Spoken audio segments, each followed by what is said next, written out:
All right, I'm going to call this meeting to order. This is the January 18th, 2022 ONJ Roberts Board of Directors. It's our regular business meeting. With that, if you guys would please rise for the Pledge of Allegiance and please present the colors. I pledge allegiance to the flag of the United States of America and to the republic for which it stands, one nation, under God, indivisible, with liberty and justice for all. Please join us in a moment of silence as we reflect on those serving in the United States Armed Forces, both past and present, the elected leaders of the state of Pennsylvania and elected leaders of our nation. We have much to be thankful for in our community.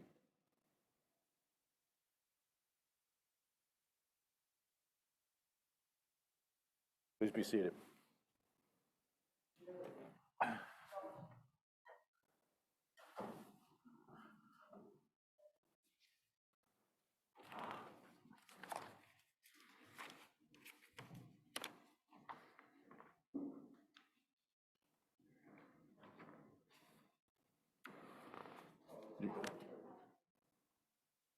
Oh, I said that first. Present the colors, please.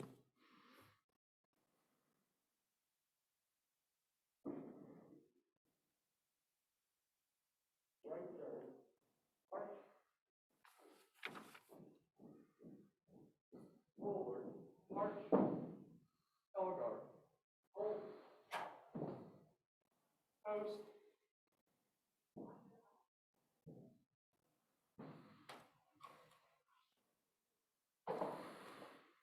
colors,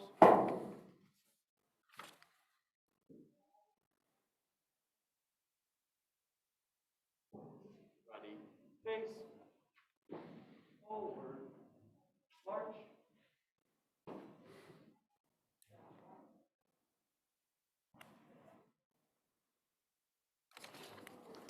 Okay. Item 3, the executive session announcement. The Board of Directors met on the following dates in executive session to discuss items in one or more of the following areas: personnel or legal matters. December 13th, 2021. And a board workshop was held on December 6th, 2021 and December 13th, 2021. With that, I'll turn it over for our superintendent's report. Dr. Stout. Thank you, Mr. Friel. We will start this evening with our student government report. So, Sarah, I will turn it over to you. All right, at the OGR Cyber Academy, they held a materials pickup for elementary cyber students on January 12th at the middle school. Secondary students have the ability to transition back to in-person learning or to move into the Cyber Academy on January 26th, the end of the second quarter. Students at East Coventry Elementary School in grades 4 through 6 had a chance to compete virtually in the Chester County Intermediate Science Research Competition. Winners from the school's competition have a chance to compete at the county level. Prior to the holiday break, students at East Coventry had a chance to participate in the 12 Days of Holiday Fun. Each day, students were challenged to perform some type of act of kindness. The 12 days brought the East Coventry school community together for some fun activities prior to the break. At East Vincent, as staff and students are welcomed back after the break, routines and expectations are continually practiced and refreshed. Individuals and classes at East Vincent continue to revisit goals for the year for personal and academic growth.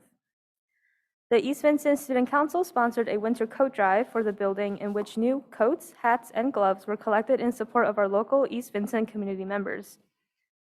Students in grades 3 to 6 at East Vincent took a social emotional learning check-in survey to ensure all students are connected with any needed support as we approach the midpoint of the school year. French Creek Elementary School has been selected to represent schools across the nation by participating in the 2022 administration of the National Assessment of Educational Progress. 50 age 9 students were randomly selected to complete the assessment on January 20th. French Creek will participate in the Great Kindness Challenge running from January 24th through January 28th.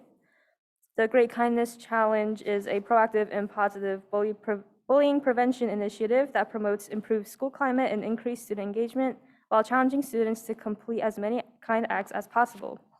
Students and staff will also enjoy a Kindness Spirit Week.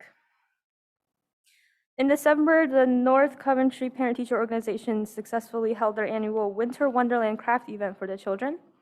Hundreds of cars traveled through our light display and gathered craft baggies with fun family crafts to do at home. A huge True North shout out to our top North Coventry book borrows last month: Johnny Cooper, Madeline Barnhouse, Santa Richardson, Tegan Frederick, Anthony Herpetko, and Kaylee Moore. The North Coventry staff is proud of their literacy accomplishment. North Coventry also recognized 14 students that were chosen by their teachers for exhibiting continued responsibility throughout the day. Congratulations to all who were chosen as standout students. At West Vincent, Mrs. Jardine, a 5th grade social studies teacher, is providing her students the option to participate in the American Challenge. Each time a student wins a challenge, they earn a badge on the American Challenge banner in the 5th grade hallway. The challenge includes a series of fact-based questions that are American-themed, such as identifying the name of each state on a U.S. map, identifying the name of each capital city on a U.S. map, and reciting the name of each U.S. president. West Vincent students thoroughly enjoyed the Hour of Code. In December, the students coded Dash robots to participate in races. Obstacle courses were created by the students for the Dash robots to maneuver. It was a positive experience for all. At the OJR Middle School, students and families donated hundreds of gifts to the local Salvation Army over the holidays as part of our annual Operation Giving Tree efforts. Students at the middle school made their club selections for the second semester on Monday, January 10th, and are looking forward to starting their new electives on January 26th. 6th and 7th grade students will begin the process of selecting electives for next year in early February. 8th grade students have been learning about the electives they have to choose from at the high school and will be making those selections shortly. Their teachers have already made their recommendations for students. Finally, at the high school, traditional winter events have resumed at the high school after not being able to take place last year. The winter choral concert, orchestra concert, and band concert all took place in late December with outstanding student performances and full audiences.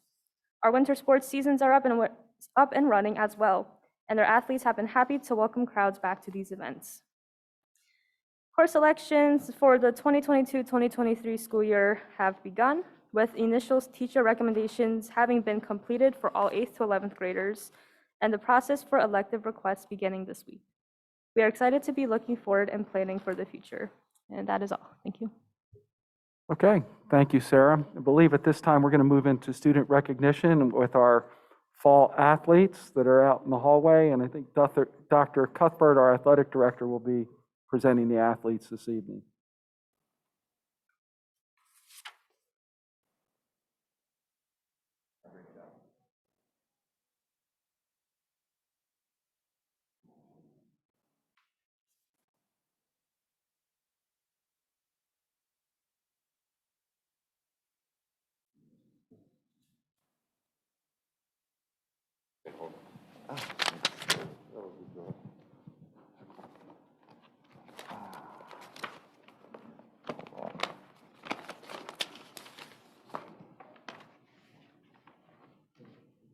I'll put it back in there.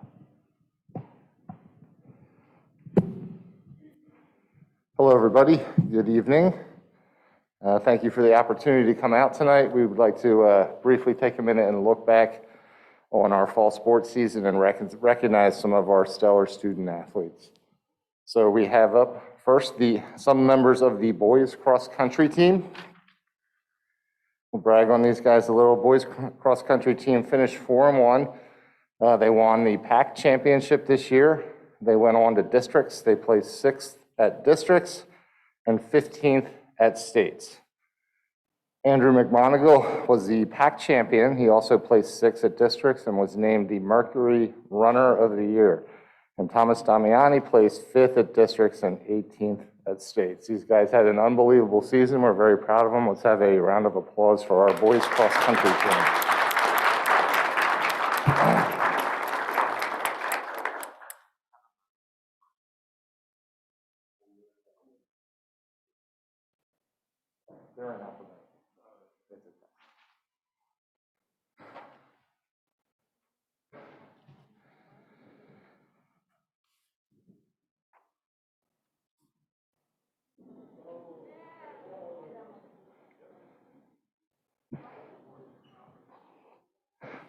Come on in, guys.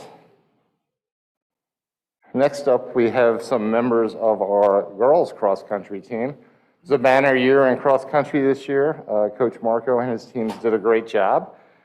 The girls' cross-country team finished 4-1 and narrowly missed winning the PAC championship. So they came in second in the PAC, and then they went on to districts, and they placed second in the districts, which was amazing. And then they went on and also placed 15th in the state. Claire Zuby was the PAC champion. She was also the district champion, and she was number 3 in the state. And Claire was also the Mercury Runner of the Year for the 3rd consecutive year. So it was a very impressive season, ladies. Let's have a round of applause for our girls cross country team.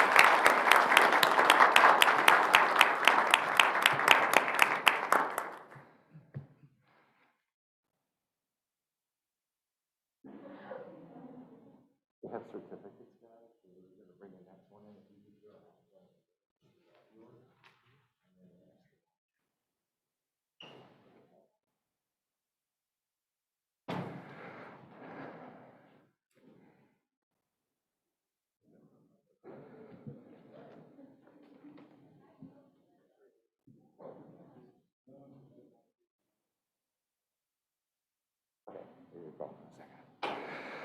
Real quick, we just want to recognize a few members of the field hockey team who earned all-state recognition as well. Unfortunately, I don't think they're here tonight, but we definitely want to mention them. Riley LeLoup was named 2nd team all-state, and then all-state junior and senior academic awards. We had several of those, which would be Ava Clemson, Megan Himmelreich, Maddie Holland, Paige Lobb, Kylie Shearer, and Hayden Streeter. So congratulations to the field hockey team and their all-state recognition.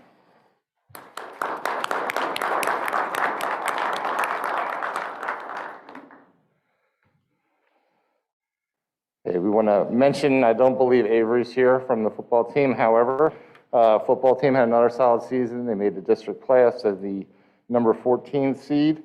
And our running back, Avery Grimm, led the PAC in rushing for the 2nd consecutive season. If you went to games, he was the guy who was scoring most of the touchdowns. He had an unbelievable year, and he was named to the All-State Honorable Mention running back. So congratulations to Avery Grimm.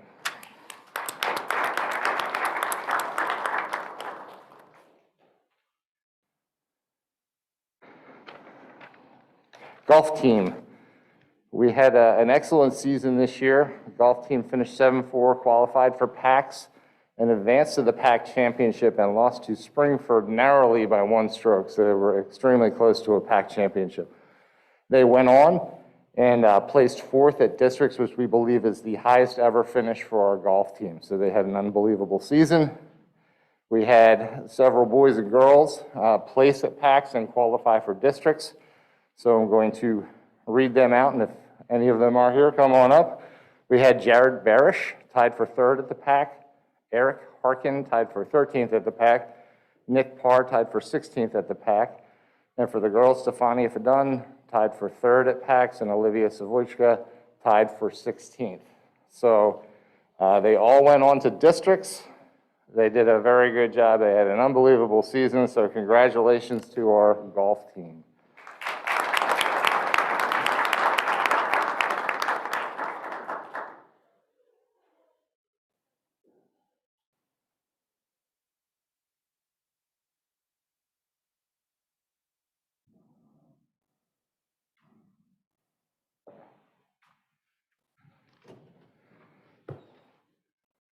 Tennis team, we find the page here, also had another solid season, finished 8-7. They were paced all year by a couple of players that medaled at the PAC championships.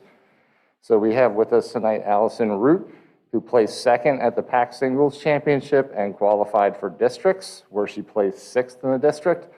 And then Allison and Sonia Soder teamed up as a doubles team, and they medaled at PACs. They placed 3rd. And they also went on to districts. So the team and these 2 young ladies had an excellent year. So congratulations to the tennis team. Good job, ladies.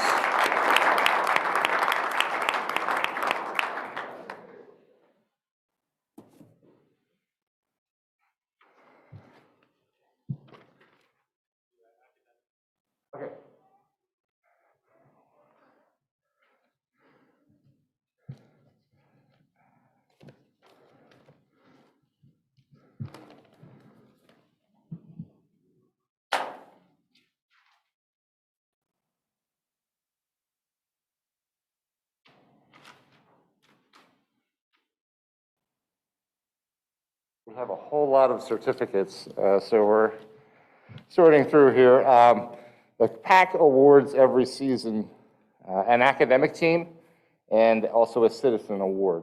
The winners of the academic team will be the senior from each team who has the highest GPA on the team. So our scholar athletes really embody everything that we love about sports and academics.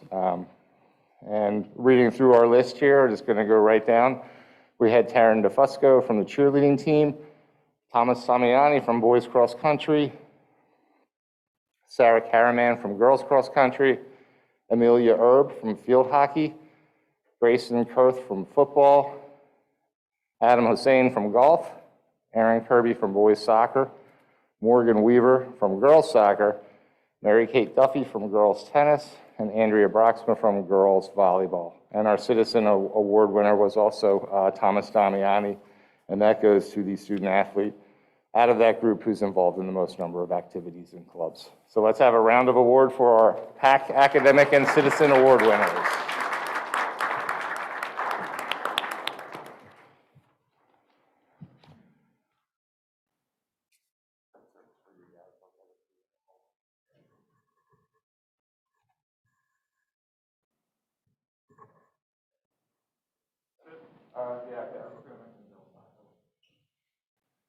And our final team, the girls soccer team, not able to make it. However, I do want to mention their season. The girls soccer team went through the year undefeated as the PAC champions. They finished 22-3 and recorded in that, like I said, the undefeated PAC championship was quite an accomplishment. They qualified for districts as the number 2 seed, and they placed second in districts, narrowly losing in overtime in the championship game. They went on to states into the final 8 before losing another close overtime game.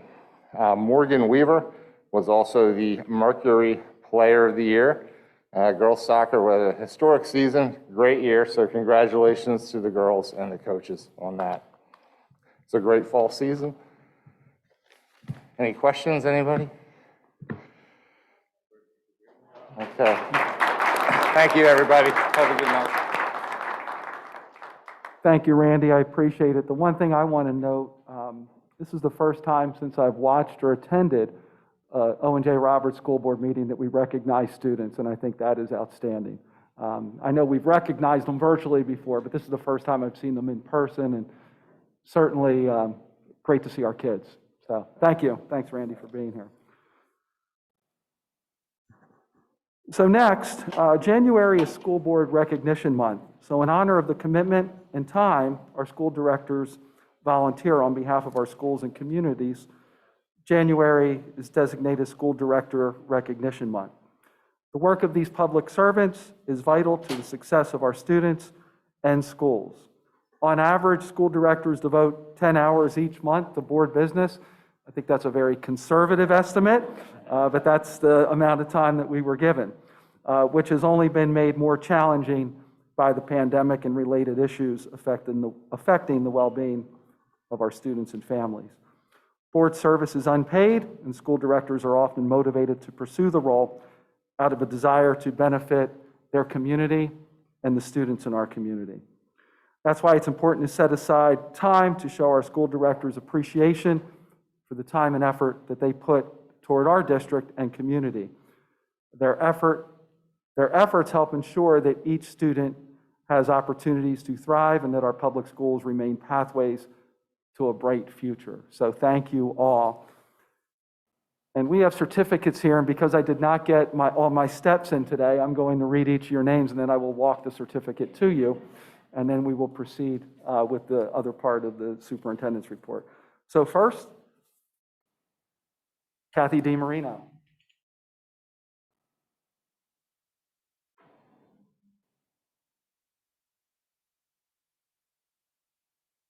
Next, Dan Doherty.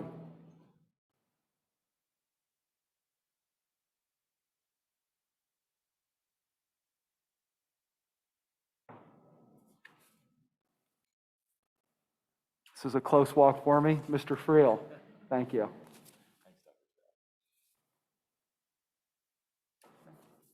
David Harmanos.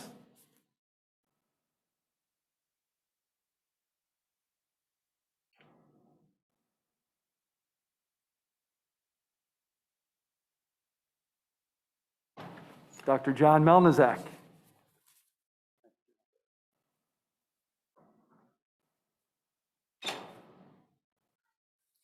Jennifer Munson.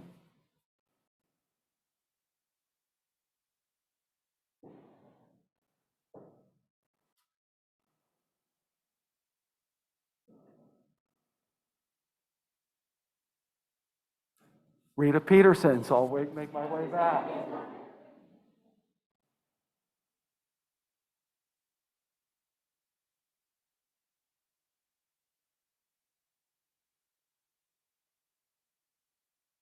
And Mrs. Sabo is attending it remotely tonight. So Lydia Stutzman.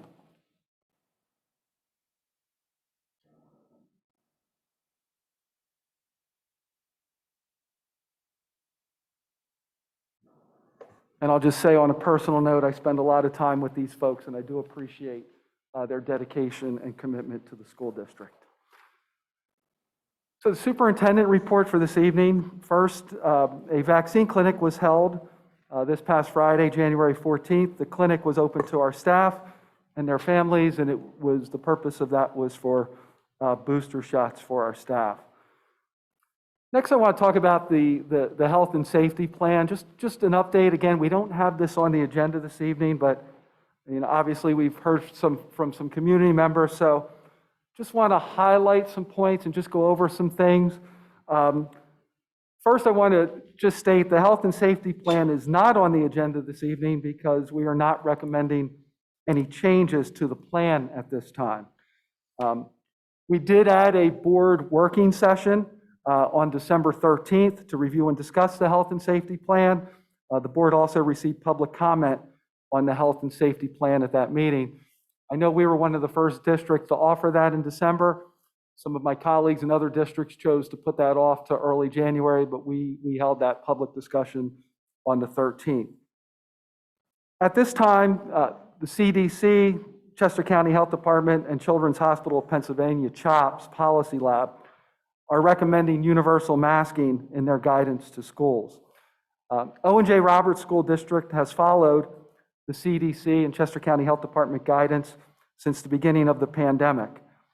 11 of the 12 Chester County school districts are still implementing universal masking in their schools due to the high COVID-19 infection rates. Some local school districts that had switched to mask optional prior to the holiday break have reinstated masking in their schools, again, due to the high positivity rate as a result of the Omicron variant. And those two districts that I'm aware of locally, Springford and Pottsgrove, are two that just changed back and are requiring masking. There have been, obviously, as we've continued to work through this pandemic, there have been a lot of changes. There were changes to the quarantine, isolation, and contact guidance since the new year. I did send a communication out, but the quarantine and isolations have been reduced from 10 days to 5 days. Again, that was guidance from the CDC that was then adopted by the Chester County Health Department. The Chester County Health Department no longer recommends contact tracing in classrooms since they are the most controlled settings. Masks can be worn in classrooms and monitored, and 3 feet distance is generally able to be maintained. Schools have been advised to prioritize contact tracing in congregate settings, so large settings such as the lunchroom, recess, sports, where there are a number of students and they're not wearing masks. So again, we're constantly trying to evolve, and as the Chester County Health Department changed their guidance, we've adapted to that. So we're no longer contact tracing in classrooms because of the mitigation that I mentioned. We continue to review the CDC recommendations for schools and consult with the Chester County Health Department. Many of you know this, but the superintendents of Chester County, all the superintendents, meet twice a week, and at those meetings is Gene Franklin, who is the director of the Chester County Health Department. So we have at least 2 meetings a week as a group, and Gene is there, and we get advice and guidance from her.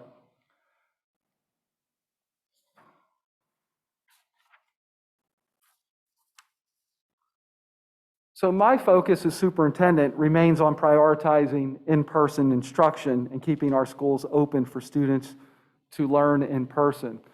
Just want to remind folks, as we think about last year and we were doing the remote, the plea from folks was, please get kids in school. And we're making every effort to get kids in school and keep them in school. So that remains our priority. Thus far, I'm very pleased to say we have not needed to shut down any of our schools so far this school year. As many of you know, I've shared this publicly at many of our board meetings. I felt that as a district that we had a strong educational plan for students that were quarantined or in isolation. They were getting support through their classroom teachers. The elementary level, they were also getting support from a designated substitute if they were out on quarantine. At the secondary levels, we had academic coaches providing support to those students along with their regular teachers. But like everything else that we do, we're always evaluating, and there are times when we need to adjust. And when we first started the school year after the break, we saw that we had a high number of students out. So we made an adjustment, and we put on our cameras in our classrooms, grades 4 through 12, for passive use. It's not an educational model. I'm not certain how much value we're getting out of that with students just watching the teacher teach in the classroom, but it is a request that we had, and we'll monitor it. I'm meeting with our principals tomorrow. It's the first chance I get to talk to our principals since we've done that to see if we are seeing value in that. But again, we had so many students out, it was difficult for us to deliver the educational model that we had for quarantining, so we wanted to reinstate the cameras to support the kids that are out. So just some of the data, some of the incident rates as of late. I mean, if you're following the news, we're not immune to it. The rates have skyrocketed, not only locally, but in our district as well. So here's just some of the information for you. As of today, we've had a total of 609 positive cases, COVID cases in our schools since the beginning of the school year, and that includes students and staff. Of those 609, 229 have been identified since we've come back from the holiday break. So 38% of our positive cases have been identified in the last 2 weeks. During the week of January 3rd, 5 of our 7 schools had student absence rates at or above 20%. Absence rates for teachers range between 11 and 22% for that same week. So if you recall, that is the week right back that we came back after the holiday break. That's also the week that we adjusted and we went to remote learning on that Friday. As I said in my communication, we leveraged the weather forecast, but also we were struggling with the number of absent teachers and students that we had that week. So that day was very helpful to everyone, and last week was much better, which I will get to next. Student absentee rate, well, let me start with this one first. During the week of January 3rd, I mentioned the 5 of our 7 elementary schools. Absences for teachers that week also ranged in schools between 11% and 22% of our teaching staff were out, depending on what school it was that week. Student absentee rates have significantly improved, ranging from 6% to 11% in our schools as of today. So if you go back to that 20% or more during that first week back, now we're looking at absence rates between 6 and 11%, which are much better for our students being in school. Teacher absences ranged between 4 and 19% at the end of last week, so down just slightly from the week before. I mentioned some of those numbers and how high they're going. I know we send out the county dashboard each week, or the site for that, but there were 5,991 positive COVID cases in Chester County last week alone, 1,141 cases per 100,000. So if you look at the different charts, anything over 100 per 100,000 is high, and right now in our county we're at 1141, so we're more than 10 times the high rate of COVID positive cases. Along those same lines, the positivity rate of folks being tested is 30% in the county. Again, if you're looking at the metrics, anything over 5% is considered high. OJR attendance area. So if you look at that data, you do know that we do receive it by our own community. And we had 419 positive cases last week. And if you factor that into that 100,000 calculation, we were at 1,203 cases per 100,000 people in the Owen J. Roberts community. Just some timeline of events, because this pandemic, as you know, is constantly changing. If I'm being totally candid, this is around the time last year when I was interviewing for the superintendent position here. And the discussions that I was having with the board was how grateful I was that we were coming out of this pandemic and that folks would have access to the vaccines and we would not be wearing masks in our schools and we would resume to school as normal. Obviously, that didn't come to fruition. So I just want to talk a little bit about just the time frame and where we're at and how we've gotten to this point. Summer of 2021, if you were involved in any of our summer programs, masking was optional during the summer. I think we all falsely thought that we were through this and we were moving in the right direction.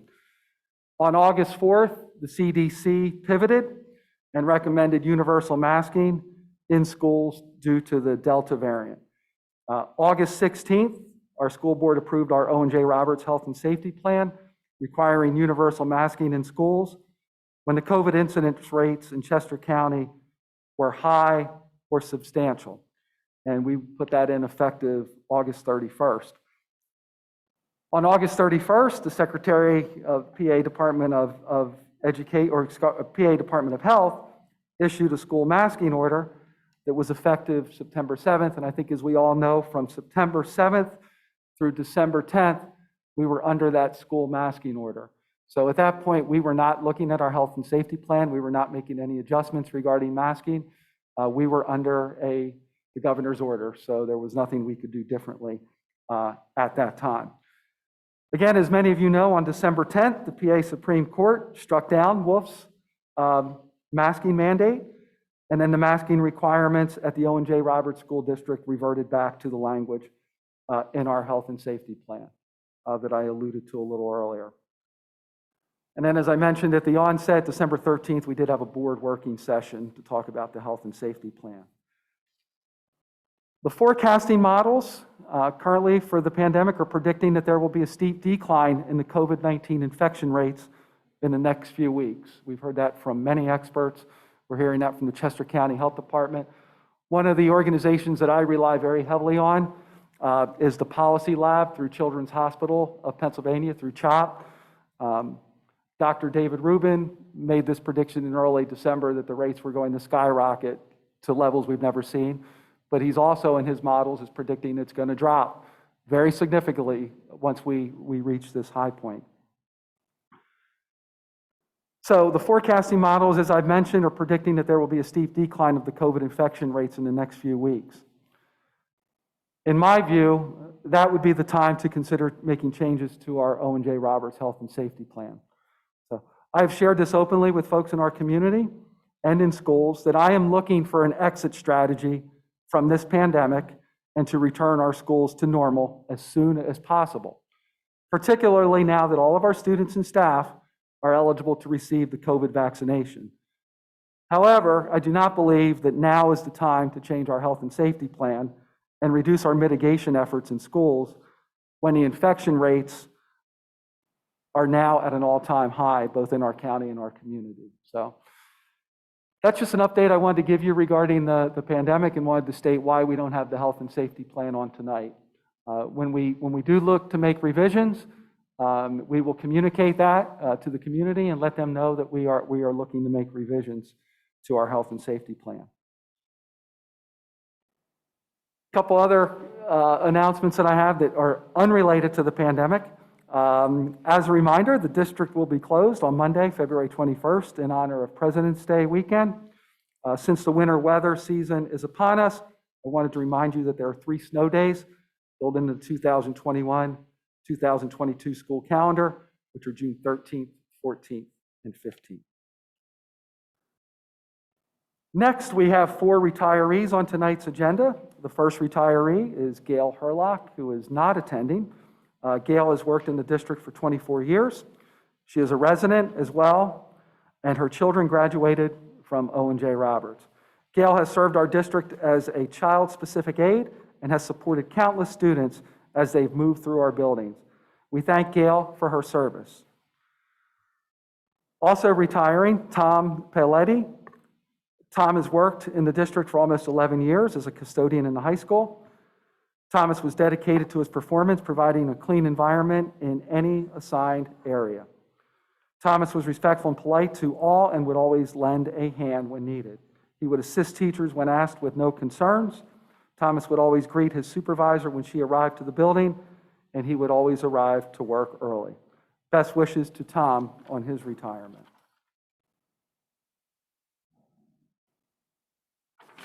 Next, and I believe she is attending remotely. I think we have Sybil Vernon, or is she in person? Paul, is she here, or is she remotely? Okay. All right. So during her time in the district, Sybil established an orchestra program at East Coventry Elementary School that won several outstanding performance recognitions. She created a program that students were excited to be part of. As a result, it was not uncommon for her to have over 140 students in her orchestra program. Ms. Vernon created a unique opportunity for the orchestra students called Strings to Sticks, or S2S. This small group was often the highlight of each elementary concert. Her passion and enthusiasm for music has impacted the lives of many students in the district. Thank you, Ms. Vernon, for almost 14 years of dedication and commitment in the Owen J. Roberts School District.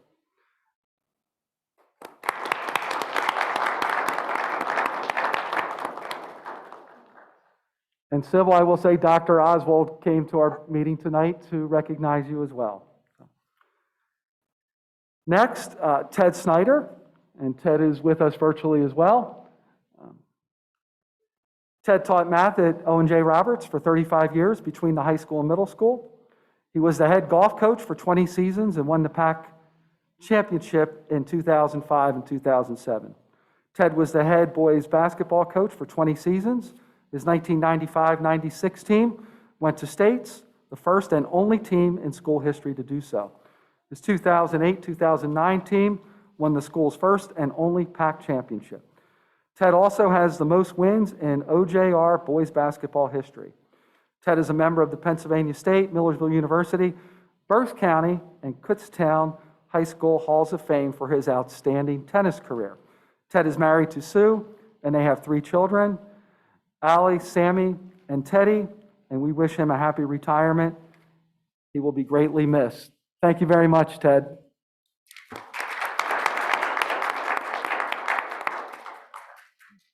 Mr. President, that concludes my report.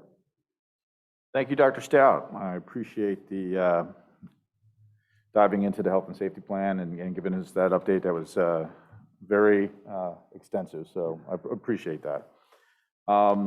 With that, on to agenda item number 5, which is the appointment of members to standing committees on the board by the school board president. This doesn't require an action, but I'll just, for the public's benefit, there's 4 standing committees, and the appointments are as follows. Curriculum Special Instruction is Ms. Sabo, Ms. DiMarino, Ms. Peterson, Ms. Stutzman, with Ms. Sabo and Ms. DiMarino being the chair and vice chair respectively. Finance, Buildings and Grounds, Mr. Manas, Mr. Melnizak, Mr. Doherty, Ms. Munson are Finance, Building and Grounds, with Mr. Manas and Mr. Melnizak as chair and vice chair respectively. Legislation and Policy is Mr. Doherty, Ms. Munson, Mr. Melnizak, and Ms. Sabo, with Mr. Doherty, Ms. Munson, chair and vice chair respectively. And finally, Personnel is Ms. Peterson, Ms. Stutzman, Ms. DiMarino, Mr. Hermanos, with Mr. Peterson, Mrs. Stutzman as chair and vice chair respectively. With that, moving on to public comment. And this, there's 2 public comments, as you know. This is on agenda items, and these are the voting agenda items. It's information, proposals, and statements from individuals or delegations pertaining to items on the agenda. Speakers are to indicate name, township, or residence and the item on the agenda to which your comments are being addressed.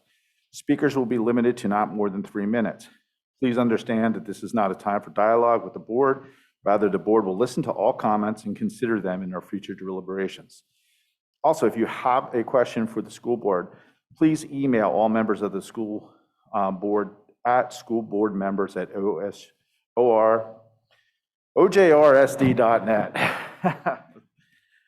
All right, we'll get that out, and we'll get back to you in a written response. Also, if you are on the Zoom call and like to make a comment, please use the raise hand function. And when it is your turn to speak, please state your name, township of residence. And also, so there is 2 public comments. I just asked for the health and safety plan, if we could do this second and focus the initial public comments to those voting agenda items so that we could get through them. And then on the second public comment, we'll allow time for any comments on health and safety or anything like that, if that would be, it's just a request. So same for the board there.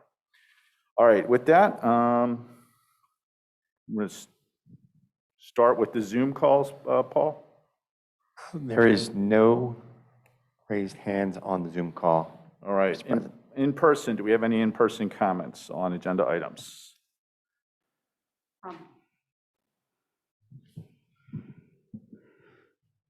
Hello, Heather McCreary, East Coventry.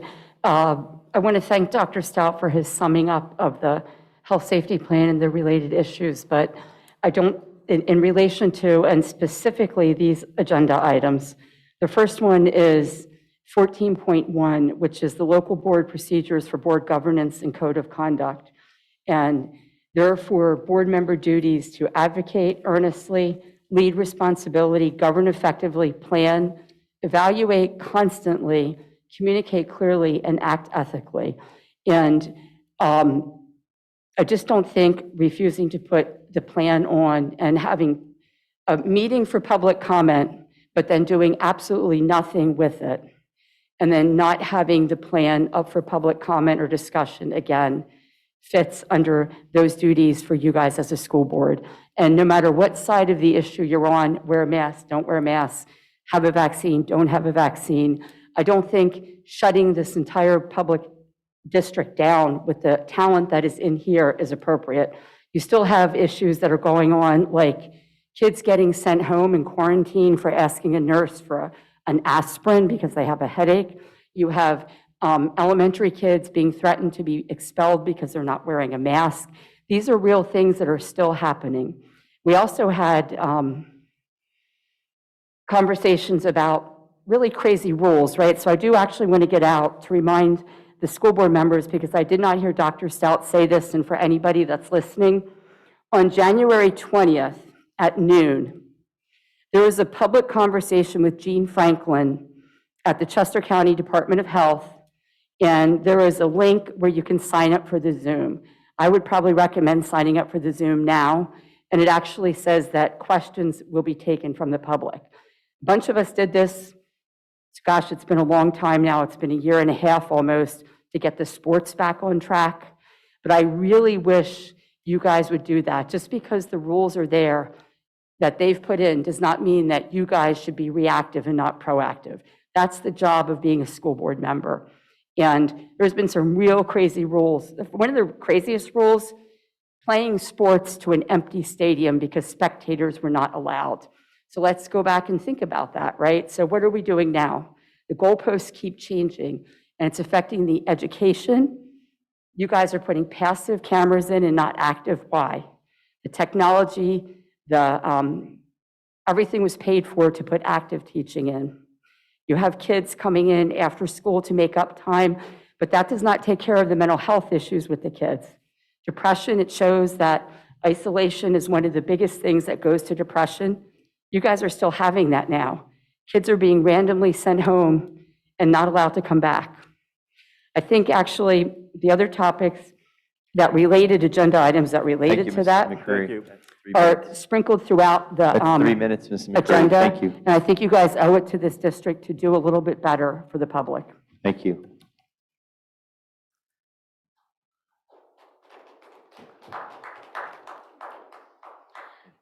Good evening, Dr. Stout and members of the board. My name is Naj Faris, and I live in West Vincent Township, and I have been a resident for the last 10 years. And I'm talking about the agenda item for the 2022-2023 school calendar. I have 3 daughters going to OJR schools.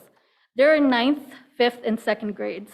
I come today to talk to you about a subject that is very close to our hearts: the recognition and celebration of Eid as a holiday. After Ramadan, the month of fasting, we have the celebration of Eid al-Fitr. It's a joyous time to celebrate, and I have great memories of it during my childhood in New York City. We would get dressed up in traditional clothes, and we would have prayers in the park, as often the mosque would overflow with congregants. We would then go house hopping and exchange Eid greetings and gifts with our friends and neighbors of all different faiths and traditions. We would eat all traditional and delicious food that the aunties had made while playing with our friends. So these are like some of the memories that I've had, and I want to create the same for my young daughters. However, oftentimes they're stressed about having to do the work, tests they have to take, and also projects they're supposed to have finished. So they're not able to fully appreciate the holiday. We have learned so much about other holidays this past year, such as Diwali and Christmas and Rosh Hashanah, Yom Kippur. And these have enriched our children's lives. And it has enriched it because they have been able to celebrate it with their friends. We would like the same consideration for the celebration of Eid. Since Eid al-Fitr, this next school year will be Friday, April 21st, 2023. We would like a day off for the school calendar. School districts across the area have included this day off, including Downingtown and Westchester. I hope that the school district also considers doing this as well. Thank you for making our school district inclusive and equitable to all, and most importantly, safe for all. Thank you.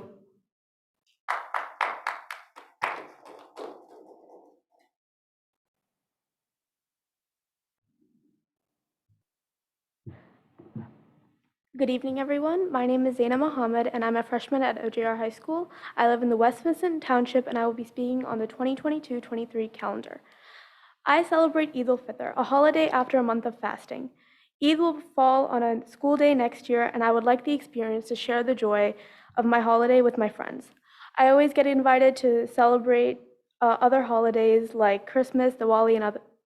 However, I was never able to have Eid off to celebrate with my friends. I hope that we'll be able to do that this next year. I would like to talk about a story from when I was in maybe 5th or 6th grade.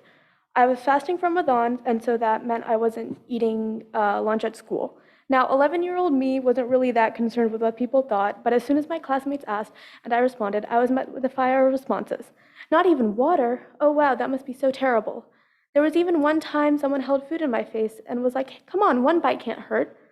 And now I don't necessarily fault them, but I do believe if the environment was more inclusive, less of this would have happened, because with inclusivity comes a welcoming and open community, and that's our goal. By taking off on these widely celebrated cultural and religious holidays like Eid, we open the student body to more experiences and to know more than the world we've been living in. I feel that by including Eid as a holiday in the school calendar will create a more open and understanding environment. We also want to have a welcoming community to any students coming into the school district. Thank you for your consideration, and have a good night.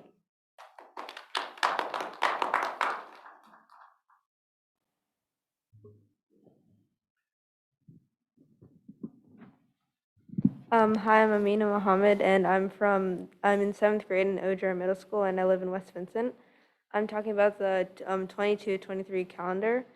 So basically, Ramadan is like when you're fasting for a month, and once during Ramadan, I went to India in my grandmother's place, and all the schools there had an Eid holiday, so it was really fun to spend time with like friends and family.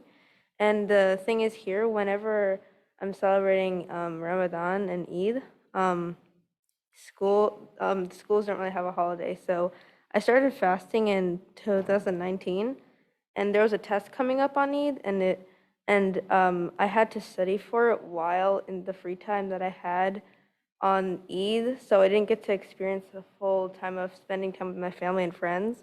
So it wasn't the best experience. And Ramadan and Eid is like a holiday to celebrate all the hard work that Muslims put into fasting during Ramadan, so it's very important to everyone. Thank you.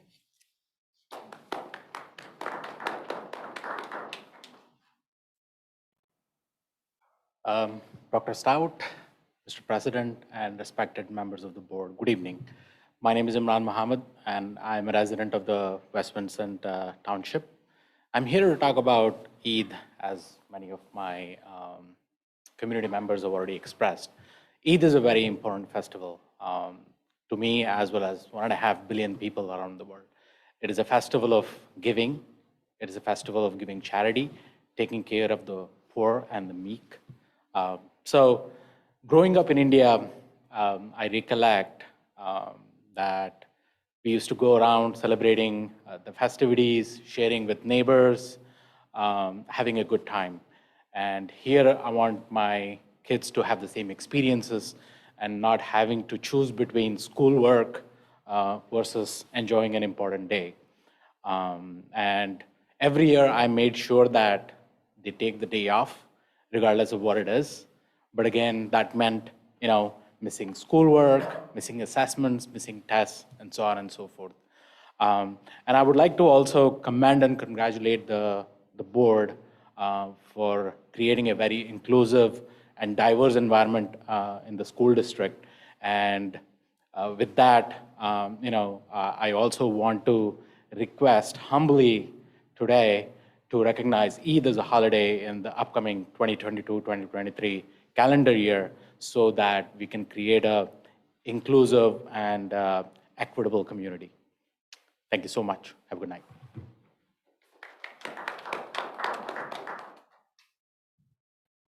Mr. President, that's all public comment.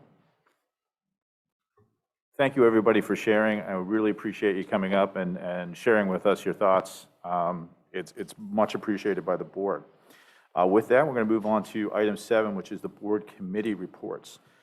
We held a working session on December 13th and on 2021 and January 3rd, 2022 at 6 p.m. And the following committees met at this time: Curriculum and Special Education, Finance, Building and Grounds, Legislation and Policy. So with that, I'll ask the chairs from each of the respective groups to give us an update. I'll start out, Chester County Intermediate Unit, do we have a meeting? Yes. Well, the intermediate unit hasn't actually had a meeting since our last meeting and since my last update, but I did want to mention that tomorrow is the next meeting for the CCIU, and also the CCSA, the Chester County School Authority, which is essentially a holding company for the buildings and grounds for the CCIU. And just wanted to give just a little insight into how things work when you need to improve your school buildings. They had some projects that impacted the technical college high schools at Pickering and Brandywine.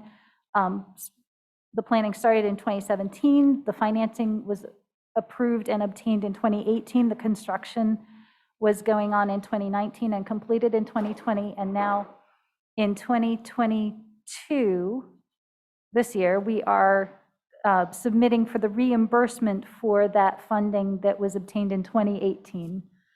So that's just a little insight into how the finances work for a school and that whole reimbursement thing. Yes, we get reimbursed, but it isn't always a timely sort of thing. So tomorrow night at 7 p.m. at the CCIU Educational Service Center is the next CCIU board meeting. Thank you. Thank you, Ms. Munson. Curriculum Special Education, Ms. Sabo.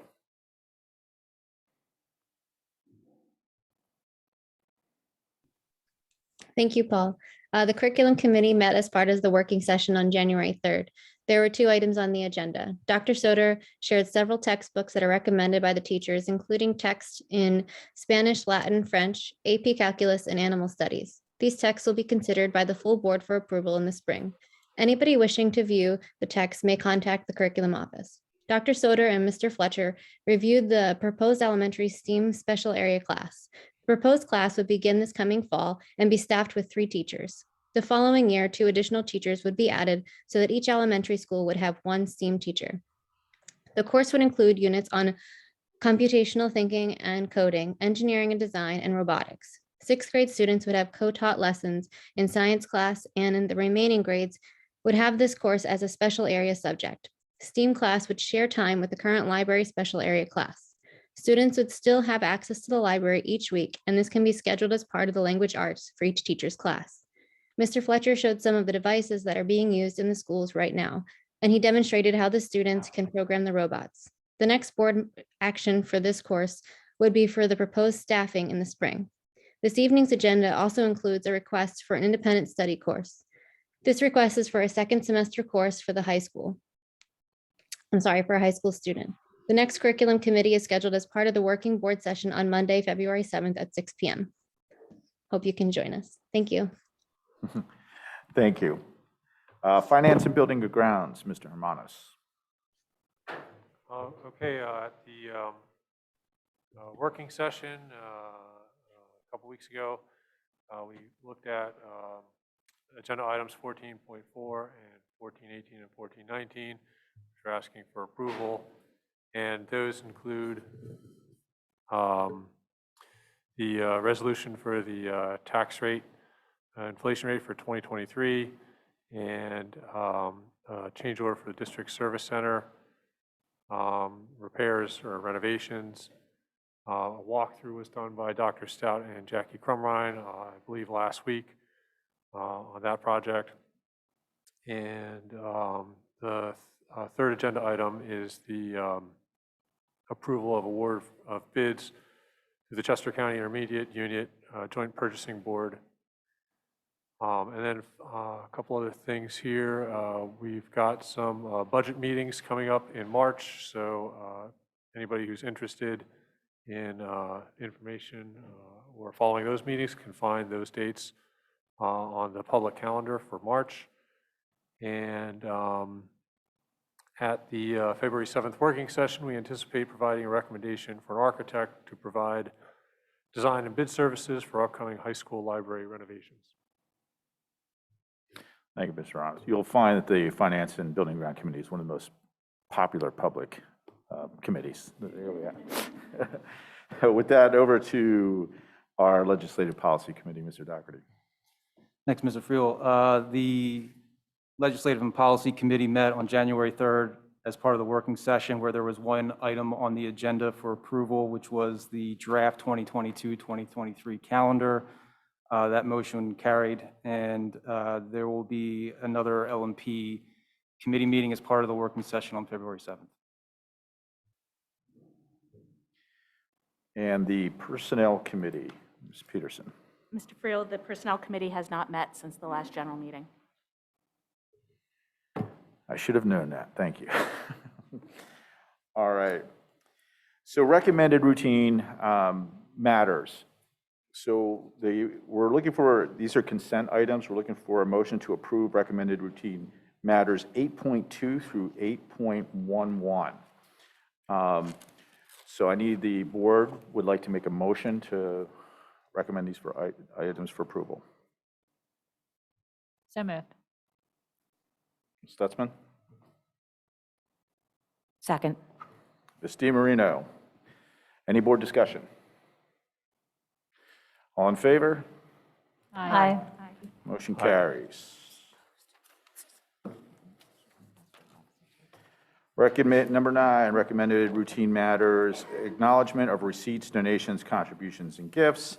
As presented, the district receives from Chartwell's the $1,000 donated to the district funds. Chartwell's received from the Ed Foundation and Farm Fest. High school, Dale Walmer, $25 donated to the Fall Play. Glenridge Estates, $2,039 donated to the girls soccer team. Lisa Weiss, Dallas French Fries, $1,000 donated to the athletic department. East Coventry Elementary School, Peterman family donated 500 cotton masks with approximate value of $350. Danielle Reedy donated book Nicholas, Nut-Free Christmas with the value of $550. West Vincent Elementary School, the Phoenixville Community Health Foundation, $500 mini grant. Vanguard Matching Gift Program, the middle school, Blackball Giving Fund is $12. All right, so we're just acknowledging that. Motion for that, right? Do we need a motion for that one? I think you do need All a right, motion. a motion, yeah, could I have a motion to accept those, So moved. acknowledge those gifts? I'll move. So moved. Ms. Stutzman, Second. Ms. DiMarino, all in favor? Aye.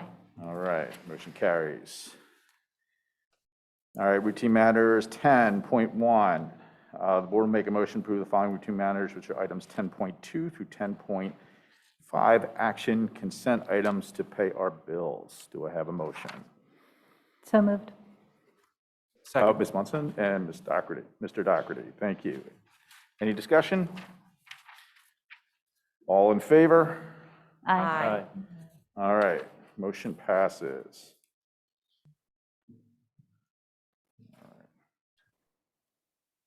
Item 11, board discussion.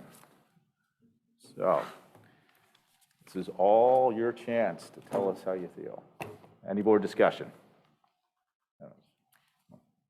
Well, I know that we've been saying that we would de-emphasize the health and safety plan. I do still think that the dashboard on our school website could be improved. It is very bare bones. And we have more data than that. We know, we've discussed it. I would be very interested in seeing more data there.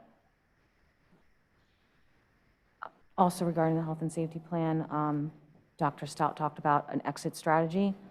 And I would love if we would put that officially on an agenda and discuss that, like maybe on the 7th, so that if we get the decline that we're hoping for, that we're not forcing our students to wait for some change to be made for another whole month or a meeting or whatever. So could we discuss that at the February 7th? February working 7th, session? committee working session meeting. Yeah. Well, if you're talking about masks specifically, I think that's already in the health and safety plan, that once we come out of the substantial, we would be recommending masks, and then Well, they that's, would be optional yes, at the yes, lowest I agree. rate. That is as it stands now, but maybe further discussion about that topic would be warranted. Because we can always alter that if we decide to. Right, we can, but I don't know that it was clear in Dr. Stout's earlier overview that masks would be removed if the community transmission comes down, because that is. I'm sure he did not, yes, but we can always talk about that. So we can put that on agenda as an item to discuss amending the health and safety plan is the request. Okay. Or just what would that look like and under what circumstances? So we can do that for the 7th. Any other board discussion? Yeah, I do want to, mention regarding the calendar. 2 years ago, I had really hardly any knowledge about Diwali until community members, came to us and mentioned how important it was a holiday for their people. And now, we're having a lot more questions about Eid. So I would think, even if it's not on this year's calendar, that the administration kind of looks at that as incorporating that into future calendars. Maybe go that. I guess that goes back to LMP at some point.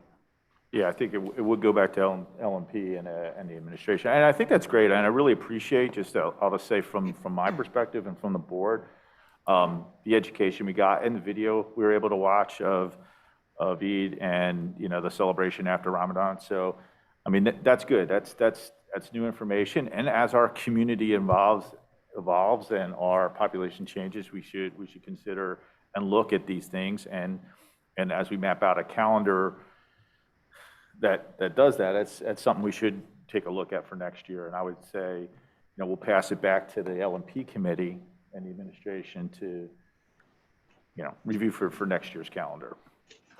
Well, when you say next year, you're meaning 2023 to 2024. So if we wanted to modify the 2022 to 2023 calendar to include the 21st, which I have to admit, I've been terribly confused about the dates. I thought that the 22nd would be the date for 2023 that our students would want off because of the holiday starting in the night, in the evening after the sun goes down. But based on community feedback, it sounds like the 21st is actually the date that they would want off, which is a Friday. So if the board did not want to approve the calendar as it stands, we would have to not approve it tonight, and then it would go back to committee where it would be modified and then brought back next month, right? I think we already accepted the calendar, right? So we- No. It'd be voted on tonight, so it would be, in order to change, we'd have to change the calendar now, or we'd have to get better educated. I'll just give you my 2 cents. It's similar to Delali. I didn't know anything about that and any of these other calendar things. I think we should get educated, understand the impact to the community, understand the impact to the teachers and the REA administration, and have them come back to us with understanding, and I'm probably us to get better educated. And I think the LMP committee is the right one to sort of address that. I don't know, doing something spur of the moment at the board meetings, the proper way to handle that. I mean, I just think we started kind of late in this process to change now, but that's my. Actually, I'm curious about that. It's January 18th. When do we typically approve the calendar for the next year? I thought it was a little later than now. Meaning if we sent it back to LMP now, we would not be out of the norm. Would we not, Dr. Markini? I don't know. I don't know what the timeline is usually. Rich, could you answer that for us?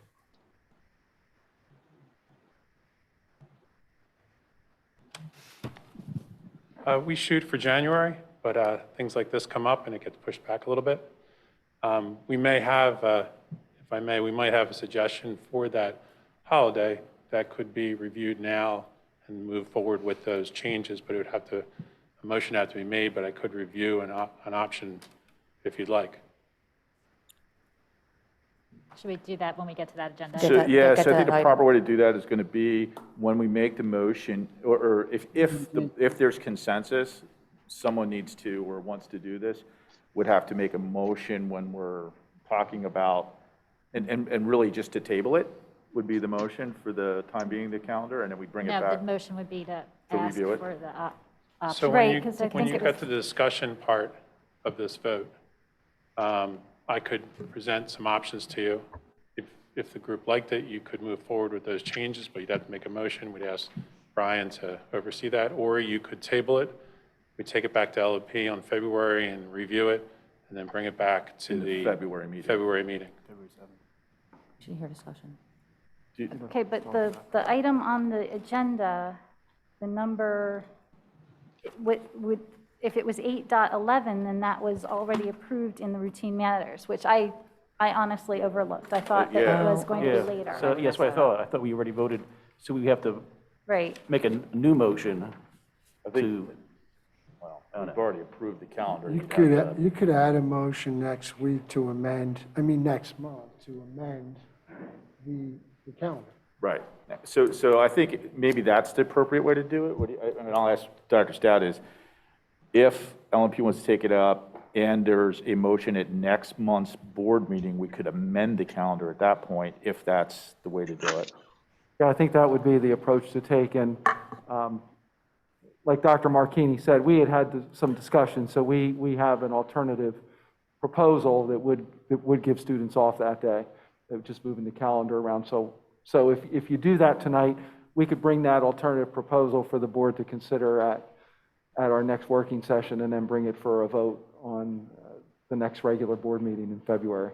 I would like to make a motion that the administration propose to us in our next meeting a amended calendar that would allow us to have our students celebrate a. second. Second. Oh, you made a motion, so I have to, Well, now we discuss it. Okay. So you second it? All right. you can't do it that way. You have to do a motion to amend the agenda to add the motion as stated. Got it. All right, so I would like to make a motion to amend the agenda to add a motion that would allow us to modify the calendar. Okay, and at next month's meeting, or this, or tonight? So can I make a suggestion Sure. before we finish? Just because the net effect of this is going to push this to the next board meeting in any way. I don't Right. think the motion's necessary. I think we'll put it on the agenda, kick it to LMP at the working session. LMP can then make the recommendation. We'll have time to digest it, and then I think then the February meeting, if the board has consensus to bring it forward as a change to the calendar, it would be changed in the February meeting, if that's okay with everybody. Is Yeah. that an acceptable? That's what I would recommend. Got it. Okay. Thank you. Then forget I motioned anything. Got it. Okay. So then what, from our standpoint, it's record that it was approved, but we're not going to publicize this new calendar until we have a discussion in February. Correct. Yeah, let's wait till after that. Yeah. That meeting. All right. Any other items for discussion from the board? All right, if now we're going to move on to old business. Old business, Dr. Soders, any old business? There is none. All right. 13, new business approval of personnel matters. 13.1, a motion to approve personnel matters, consent items 13.2 through 13.15. Do I have a motion? So moved. Mr. Melnizak. Second. Second. Sorry, Dr. Melnizak. And Mr. Armanis. Do I have any discussion? I just have a question about this. I'm just looking at number 13.5, the Act 93 position, technology specialist. Is this an existing position that we are replacing, or is this a new position? And if it is, well, either way, is this something that we have several of these in the district, or is this one position? Does that make sense? Kristen, do you know that? I mean, I know we've talked about that. I know Paul has been trying to fill this position for a while, so I'm certain it's an existing position that we've just been trying to replace for a while. So Okay. what was the second? So is this appointment, this is the only district, this is the only technology specialist that our district is? No, I think I think we have several in that role. Paul, how many do we have? Sure, this is the one for the elementary division. We have one for secondary and one for elementary. Okay, thanks. Yep.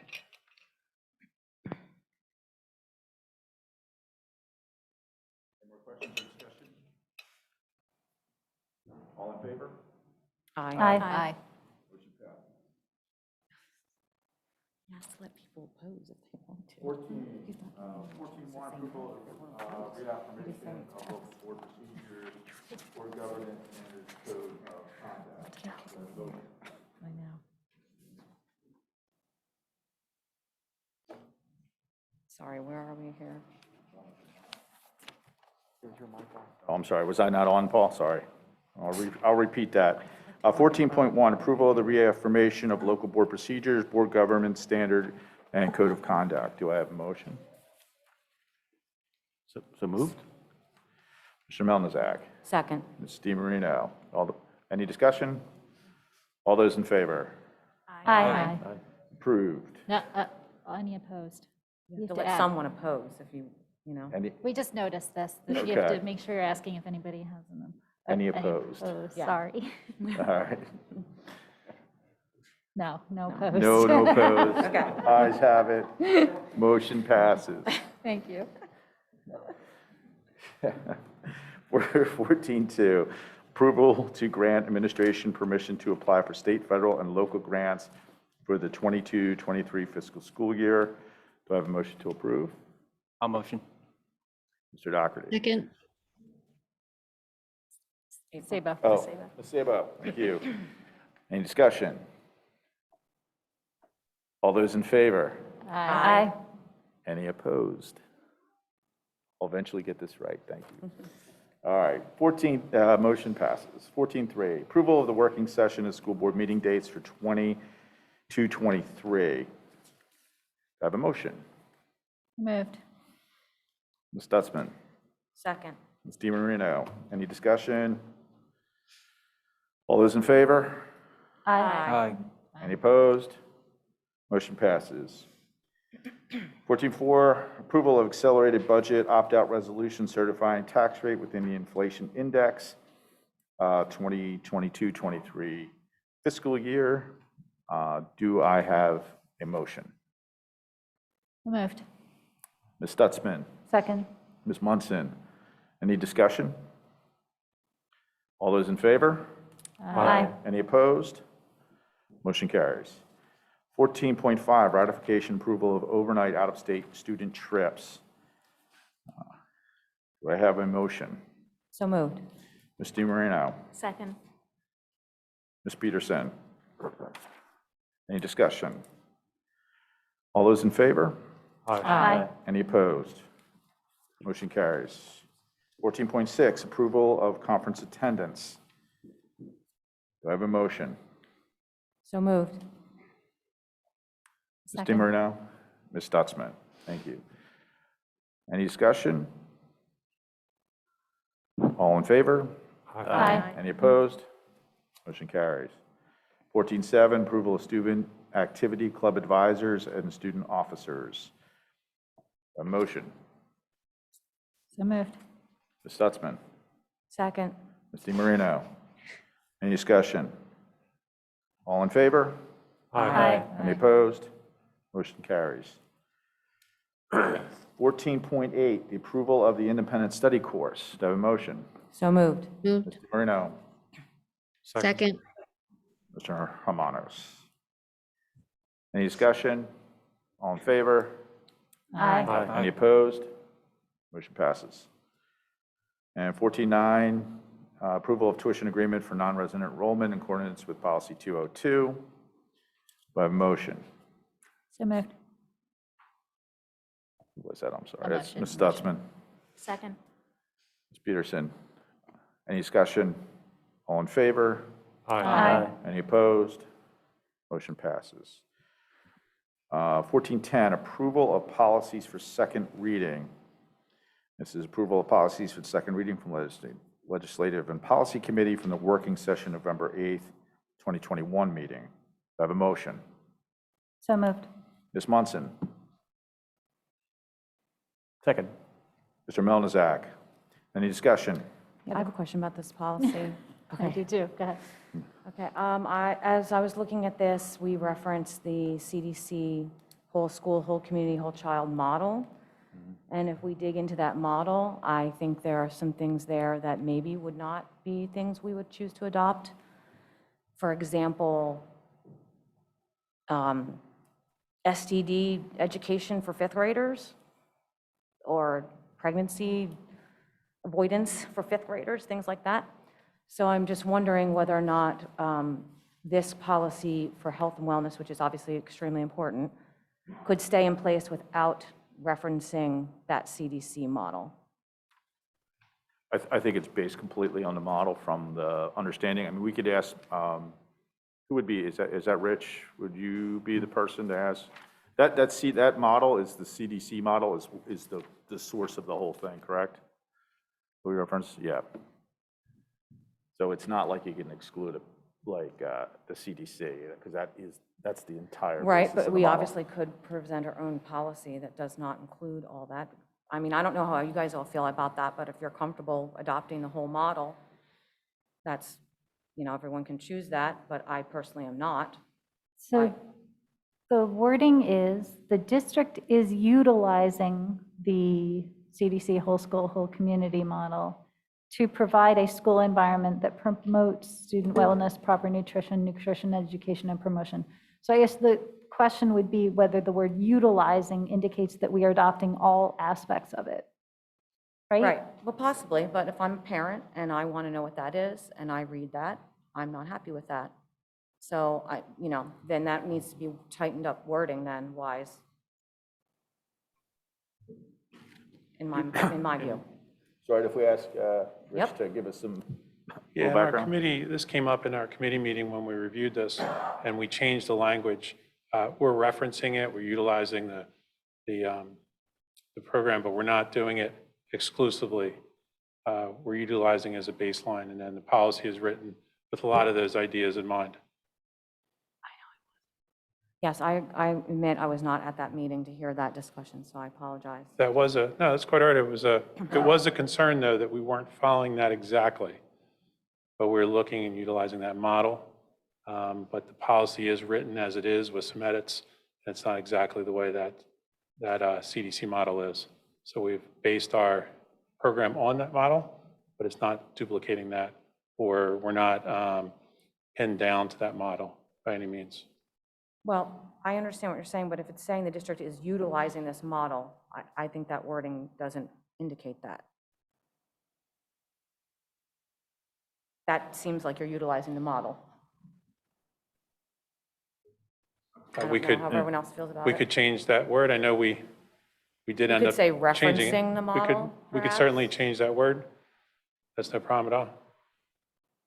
Yeah, I think the other thing that I had decided when we did discuss that, because yeah, it was a concern, was that in looking through the rest of the policy, the topics that are covered there focus at first very much on things like nutrition and physical education. Then it does go into counseling, psychological and social services counseling, health services, but it does not. Okay, well, health services does reference providing education regarding high-risk behaviors, such as sexual activity and substance use. So I suppose that could intersect with your concern about the age at which we're introducing topics. But I was thinking that the characterization within our policy would be essentially more what the district would be following than the exact recommendations of the model. Yeah, and I agree with that. I mean, I agree that the way this reads, I'm not uncomfortable with this. But, you know, obviously we have a community to be responsible to, and if they want to know exactly what's happening in this district, I think that we should expect people to click on that link. It's right there. And then, you know, if you click on that link, you know, you're going to see this model, and if you want to know what's going on in your child's school, you may be concerned about that. We could adjust that language to reference. I would appreciate that. I don't know if anyone else agrees, but that's my take on it. Is there any other discussion on this item? So in order to, yeah, I was going to say, in order to change that one word, I think we would have to vote against So this, just to, adopting so I'll this for reiterate second. procedure, and then you guys can decide what action you want to take. So on something like this, there's two ways. You'd have to make a motion on whatever you want to do. So if you want to change it, but I believe because it's a policy, it's going to go back to the L&P committee, going to go back to first reading, second reading, and then vote on it. Now, it's already been through Legislation Policy Committee. We've already had the presentation on it, and it's already been voted up to here to be voted upon. So we'd be sending it, basically kicking it back, which you would need a motion so that we can table it, discuss it later. That's one way to do the motion. You could make a specific motion to amend the policy and kick it back to L&P to actually review specific language. Or we could, I believe, and Brian, correct me if I'm wrong, we could kick it over and table it for now, go to put that on the agenda of like a working session, review it, and then decide if we want to bring it back as is or amend the language at that point. Yeah, I would recommend a motion to table as being the easiest way to do it. I move that we table this policy 246. I would agree with that only too, because we have a number of new board members here right now who I don't think were able to weigh in on the discussion of these policies. So I would like to take a deeper dive into it as well. You're second. Seconding it, yes. All right. Is that 0246? It's policy number 246, item 14.10. Okay. We're only tabling the student well on 246, 246. Okay, so we'll amend your motion to reflect that and your second to reflect that. Okay. No, we All have to right, vote so on we're that. going to take now a vote on the amended, the Motion motion table. to table. So, any more discussion? All those in favor of tabling policy 246, student wellness, to be discussed at the next committee meeting? Aye. Aye. Aye. Aye. Any opposed? Nay. Nay. Motion passes. The amended motion passes. Item is tabled. Ms. Soter, you recorded the nays? All right, Ms. Munson, Ms. Peterson. We have the other policy to. So now, item 14.1 is the policy 328 is still on the table to go move forward. So any other discussion? I had a quick question to just verify that that was what we had discussed last time about the adjustments to the, because it's so, I just want to make sure I know what I'm passing. Where there's a little bit of flexibility essentially for you with this, with the experience of the person coming in. step. Is that correct? Correct. Okay, thank you. Yeah, this is related to the steps Yep. and mid-career hire. Perfect, thank you. May I ask a question? So this means that it doesn't go into effect right away, or does this mean that it won't go into effect until next year? If we table this, does that push back what we're able to include in for this policy, or, I'm sorry? We're not proposing to table this policy, 328, the compensation policy. We're actually, I think, moving to approve that right now. Yeah. Is that the one you're talking about? Or are you talking about the health and? The health. other one? The health plan. That has been tabled. So that'll be discussed at the 7th, right? The February 7th committee meeting. And then we can decide then, because it's tabled, we can bring it back as it is, or we could make, kick it back to L&P at that point. Okay, thank you. But we're on, but we have to move on because we are on now policy 328. And the vote specifically now, I'm asking, is policy 328. All those in favor? Aye. Aye. Any opposed? Motion passes. 14.11, approval to amend policies 008 and 008.1. Do I have a motion?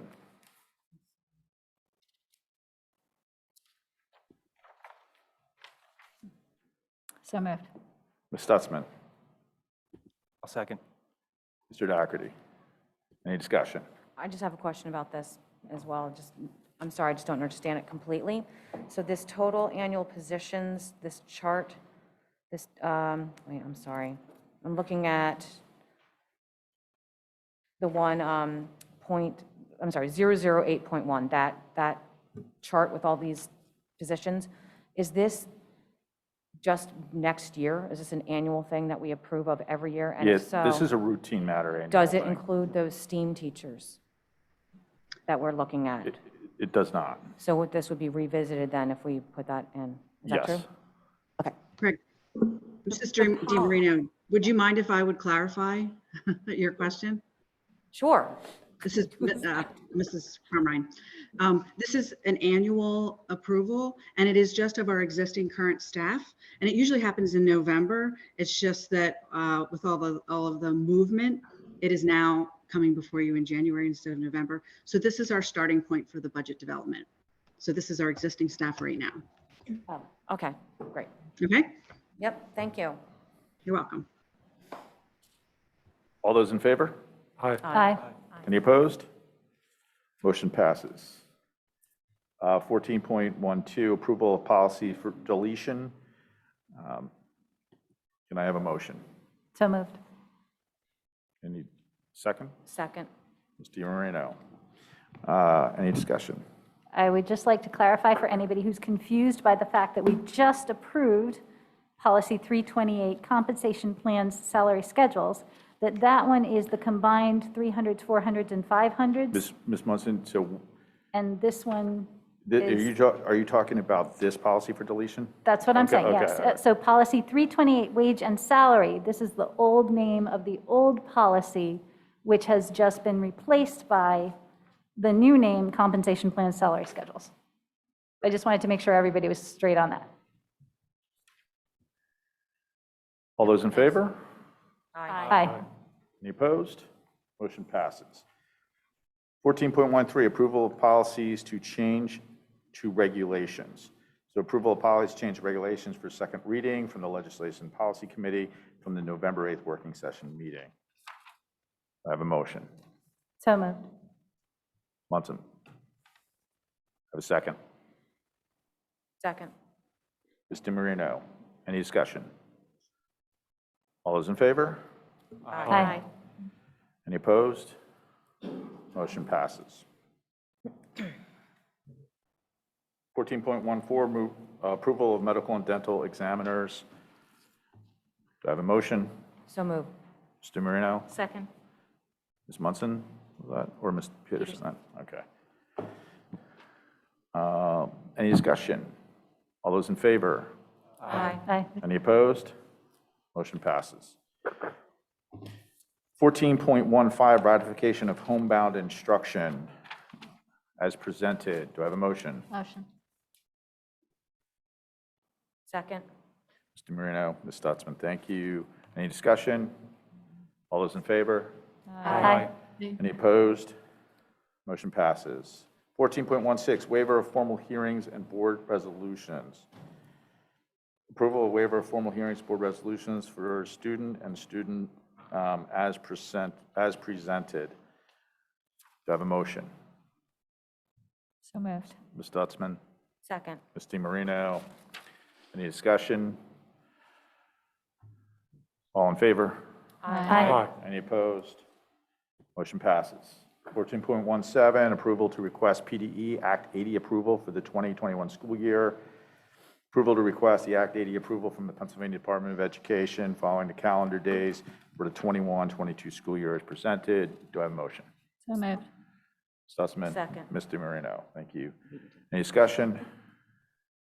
All those in favor? Aye. Any opposed? Motion passes. 14.18, approval of construction change order.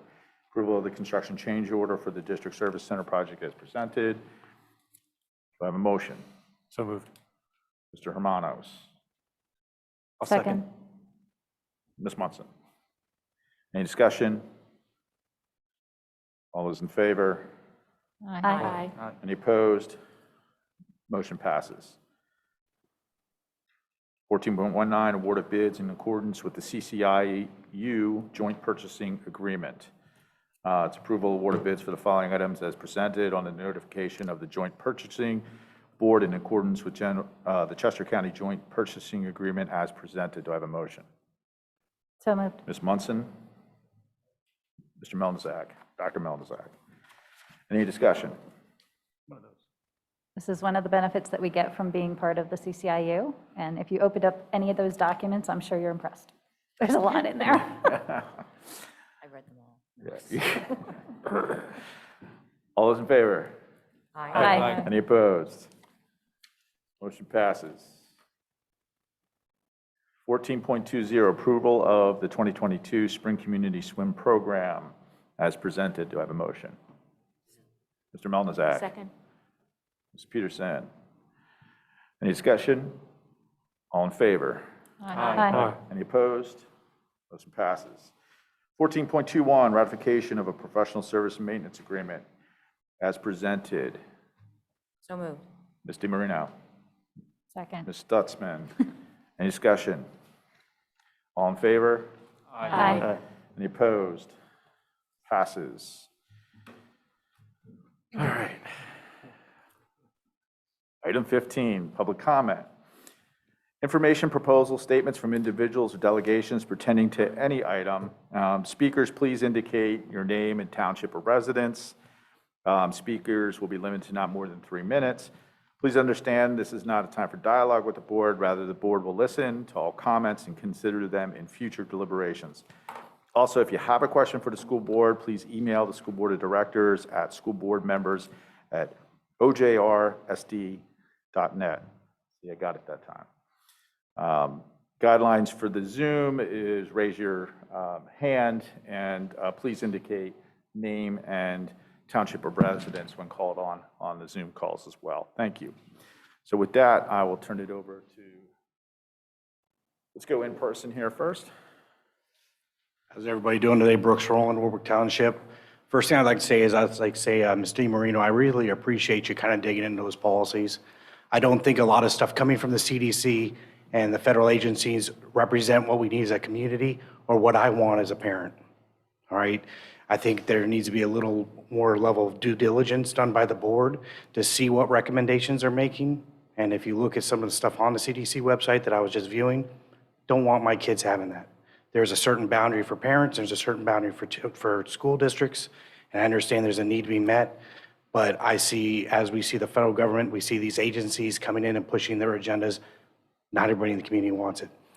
Second thing I want to discuss is I want to discuss the fact that I listened for, and I thought it was great, 10, 15-minute discussion about adding or changing the schedule based on a request from citizens. I've sent this board 2 significant emails around the mask mandate. I sent you over 7 pages of peer-reviewed studies about how masks are ineffective, they don't block the particles, and they're doing detrimental or could do detrimental harm to our children. The response I got back from this board, and some of y'all are new, was we're following the CDC guidance. That's not what I asked for. I wanted to understand what information you reviewed as a board to make this decision. It might have been December 13th or a little bit before that, the board even admitted that the masks are medical devices. So everybody on this board is making a decision to put a medical device in my child, but you're unwilling to share the data or the research of why you're making that decision. All I've asked from day one is to put that decision back in my hands as a parent. So I'm gonna ask you again, if you're basing this on peer-reviewed data, scientific evidence, any of those things, please provide that to the community so that we can be as well-informed as you are. 2 emails, and I spent a lot of time writing them. And I think I talked with some of y'all about that. I got the canned response back. Well, that was over 2.5 months ago. Last thing is on the 13th, we talked about the mask mandate, and we also talked about the Secretary of State being found unconstitutional. At the time, we did not have the solicitor here. You agreed to have another meeting to be able to have the solicitor speak to that. That hasn't happened again. I think the reason I'm bringing this up is that we see where we spend 15 minutes based on a need to change for holidays, but some of these things that are impacting all the students, we don't see any follow-up on it. So the way it looks to me is that these are some harder topics that we don't want to discuss as a board. We don't want to listen to the community. And what I ask is that you take the time to listen to the community and allow us to continue to engage on it. And this also goes back to the equity. We talked about equity. We had 200 people show up here, not happy with the equity policy. We were told the equity policy has been voted in. Well, I write policies and procedures all day long. I know we can modify them. We see you guys talk about modifying them on the fly. We haven't had any more. Talked about having the open listening sessions. Didn't get the feedback from the open listening sessions. I would like to see these engagements occur, and I'd like for you to, the community to feel like you listen to us. Thank you. Thank you.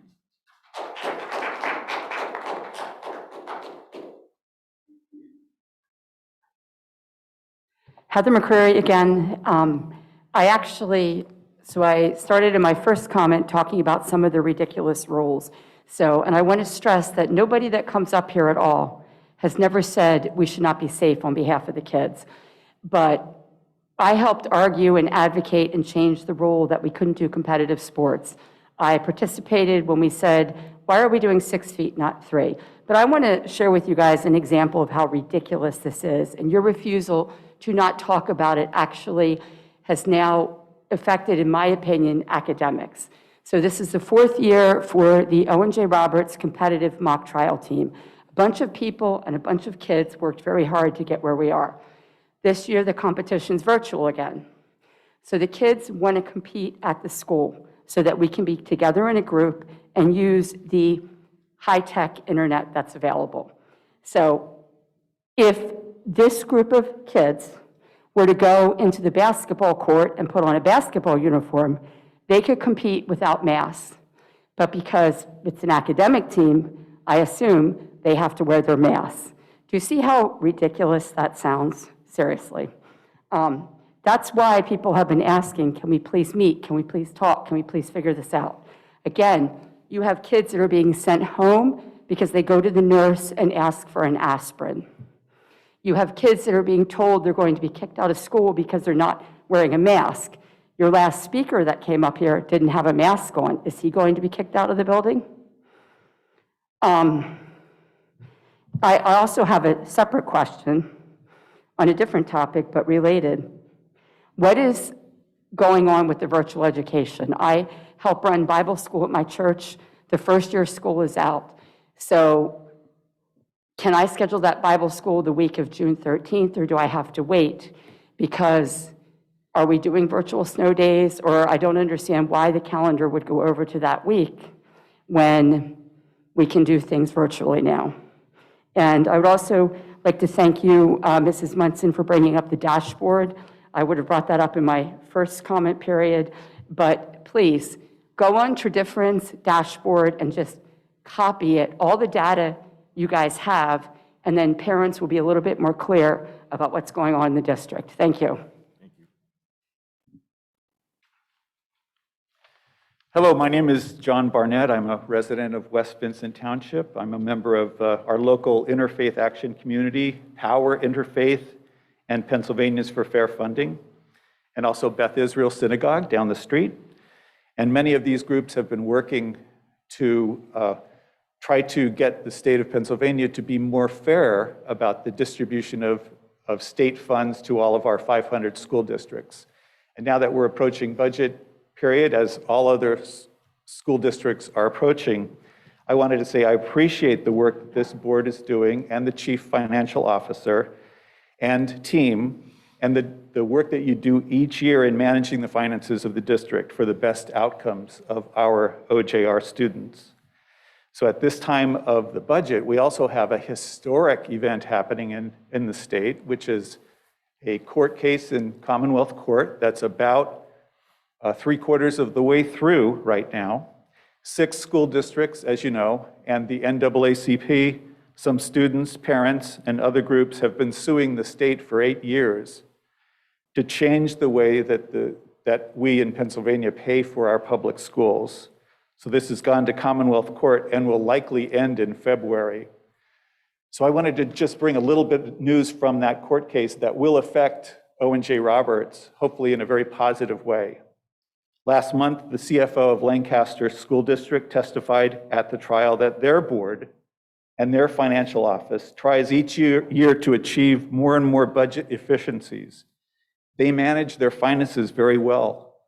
They testified that because the number of students in their district has grown so much, but that the state contributions to their district has not grown, that their costs associated with meeting more and more learning needs of their students, special education costs, meeting unfunded state mandates, et cetera, that they face budget projections of deficits for their district every year for the next 5 years, including a big jump, a big deficit in the 2024-2025 school year when federal pandemic relief funds expire. Thankfully, O&J Roberts is not in that position. Lancaster School District would be getting $1,300 per student more from the state if the state had fully implemented Act 35 of 2016 to fairly distribute our state tax dollars to the 500 school districts. Another school district, an educator, testified at the trial that they cannot afford the reading specialists that they need. And she begged for $500 per student more. And it struck me that that's about the amount of money that O&J Roberts, is denied each year because the state hasn't fully implemented the funding formula in Act 35 of 2016. So I hope that the board, but this helps the board in its budget deliberations. Thank you for your comments. Thank you.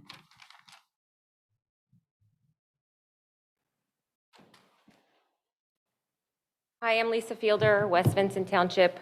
I am thankful to be here this evening for 2 reasons. I witnessed 2 things. One, a shred of hope. I am thankful that these wonderful people have taken the courage to come up here and vote for a change, ask for a change. And the second thing I've seen tonight is hypocrisy, that you change what you want and you don't change what you don't want.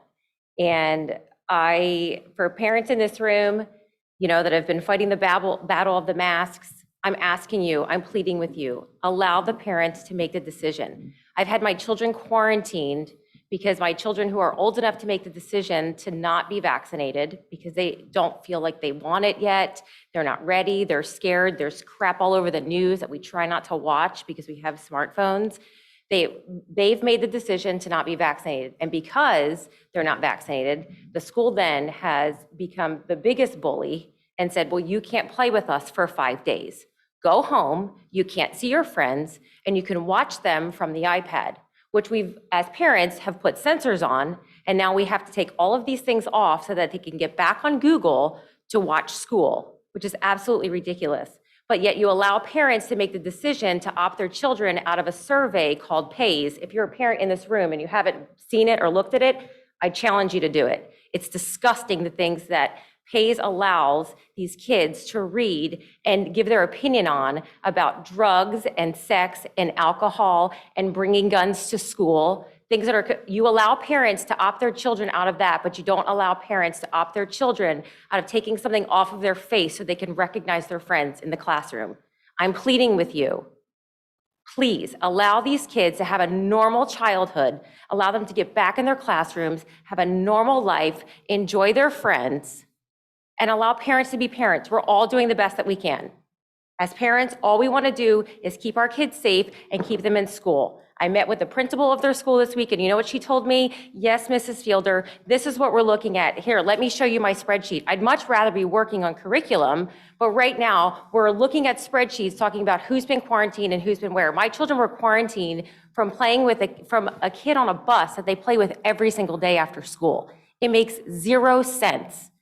Stop and think about the repercussions of your actions. I don't know how many more signs we have to pass in people's yards that say your life matters before we realize that these things are happening because of the mental illness that is going on and the effect that these masks are taking on for these kids to not even be able to see their friends and the state that they are in. My children crying because they can't go to school and see their friends because they're healthy. It's absolute bullcrap, and I'm asking you to make a change. I motion that.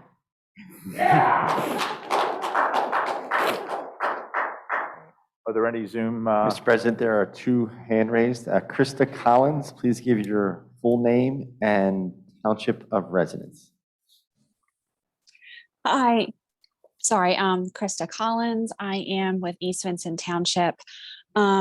So I also wanted to speak to the fact that the health and safety plan was not on the agenda tonight, which I just think that's terrible. It's just broken promise after broken promise. And, I guess you guys are scared to be one of the schools and one of the school boards that takes a stand for these kids.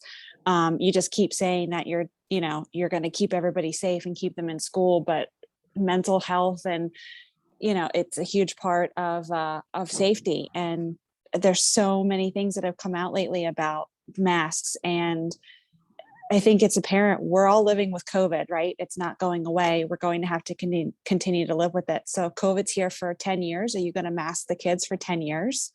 Why is this not being put back in the hands of the parents? The Supreme Court of Pennsylvania said that you can't mandate masks, and yet here you are mandating a medical device. And it's my impression that the solicitor is stating that that is acceptable and that that is legal. And to be quite honest, I think you're getting bad legal advice from our solicitor on that. So you might want to check that because there's a lot of lawsuits going on, and parents really should have the right to choose to mask their kids. If you want to do some sort of return to normalcy, I think you need to actually open it up to discussion from the community. We had hundreds of signatures on a petition about making masks optional and putting it in the hands of the parents, and you guys ignored those. And yet you had 4 brave people stand up here and ask for a new holiday, and it took 15 minutes, and now we're getting a new holiday on our calendar. I think it's wonderful that we're going to acknowledge other religions and their holidays, and we can't even get parents to have the decision on whether or not to mask. So that, and also for the CDC curriculum, yeah, we need to have a lot more transparent discussion about this. You guys have put so much effort into the equity policy and listening sessions. Where's the listening sessions for some sort of sex education for fifth graders? I mean, is that how we're going to sneak all of these radical progressive teachings into the school? Who even knew about this? And how is it we're just going to pass that right through and barely even talk about it? And there's also social emotional things on there. What is that? This needs to be really communicated to the community, because I guarantee you a majority of your community does not support this. And if you were having discussions in the daylight and running on things like transparency, which a lot of you got elected on, where is that? So that's my comments. Thank you. Thank you. Ms. Heather Zabicki, please give your full name and township of residence. Heather Zabicki, North Coventry Township. I too received a canned email after last month's December 13th meeting, after we were told that this was going to get put back onto the agenda, after we were told that we were going to have a solicitor at this meeting. I'm honestly just sick and tired of hearing the excuses of this school board. It is unconstitutional to mask the children. You know this, yet you're still continuing to do it. And we're just going to keep going month after month with excuse after excuse for why we don't have a health and safety plan with a mask optional. It's unconstitutional. Your school board is not doing the right thing. It makes me sick what you're doing to these children. You need to put everything else aside, deal with the masking issue, and then get back to academics. We've wasted enough time on this.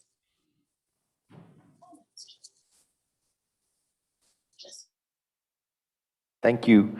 Missy, please give your full name and township of residence.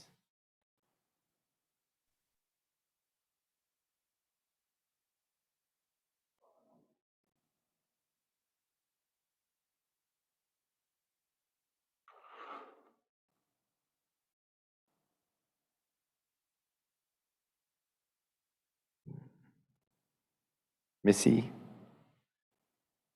And okay. Yep, Missy, you are unmuted. Missy, full name and township of residence? Okay, Missy's having some technical issues. Mr. President, that's all with public comment. All right. Item 16, board discussion and follow-up. Mic on. All right, item 16, board discussion and follow-up. So I'm going to open it up to board members. Any discussion or follow-up items?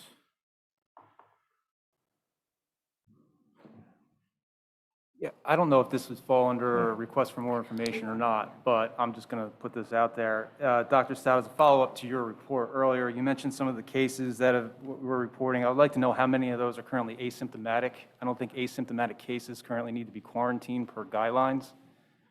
Also, are you aware of the recent CDC guidelines that are basically, given the fact that the Omicron variant is so pervasive right now, that the cloth masking is no longer being recommended by the CDC. So I would like to take a look at that. You mentioned the exit strategy, which I think Mrs. DiMarino alluded to earlier as well. When we're looking at what is the exit strategy that we're going to be looking at putting in place of getting out of the masking for the kids? And is that going to be discussed? Are we going to put a plan in place at our next working session to look at that? One more thing I forgot to add.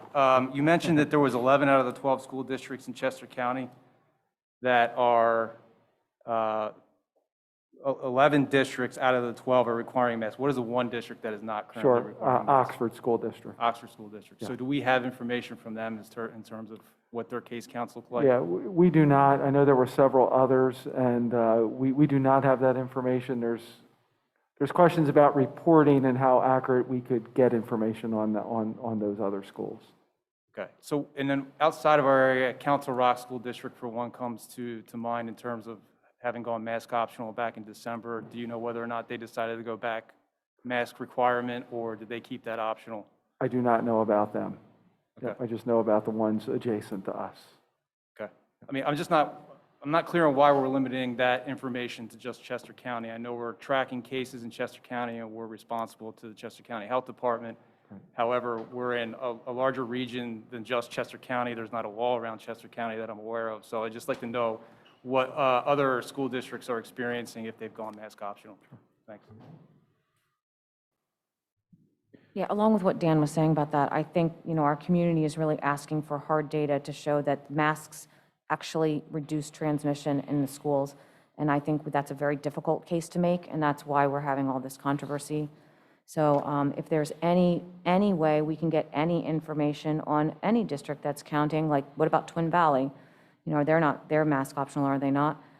Just so we can have some basis of comparison, because, people will say, you have to wear a mask because look at the case counts, but then, obviously that's difficult because the case counts are very high. So are the masks doing anything or not? Would the case be higher? How can you know? That's obviously an unprovable theory. So the only way we can get any information about whether or not every child, every day, is having a great effect on our health is to look at somewhere where it's not. And I feel like we need to dig deeper to find that information because our community deserves to understand it better. So if we can have any digging into other districts, whether that's Dr. Stout or Dr. Marchini or whoever would be able to do that for us, to try to give us some assurance that there's this cloth mask is actually doing anything.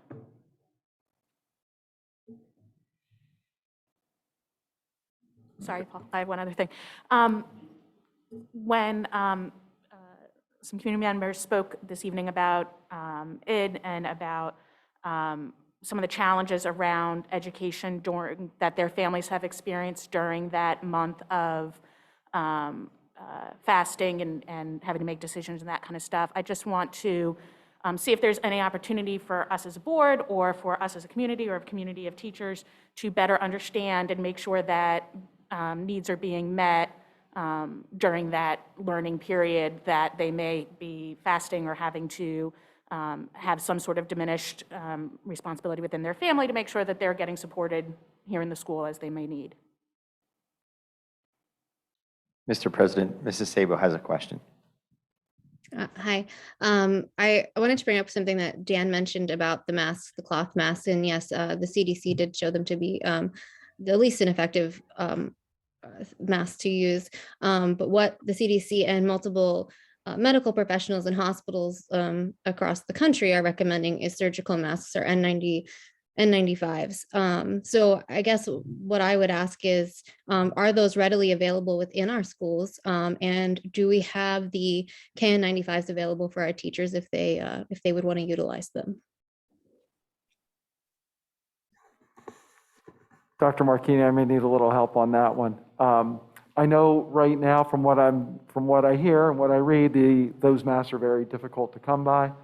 I know they're being recommended, but I know that they're much more uncomfortable to wear throughout the day than the regular cloth mask. To be honest, we have not had discussions around what type of mask. We've just stuck with the cloth masks that were the original recommendation. But Rich, I don't know, do we have access to the N95s or at all? Are we promoting that? Things are very hard to come by right now. We can certainly try. Usually when we put orders in for equipment that's specific, we can get small quantities over time. So we could certainly look into that.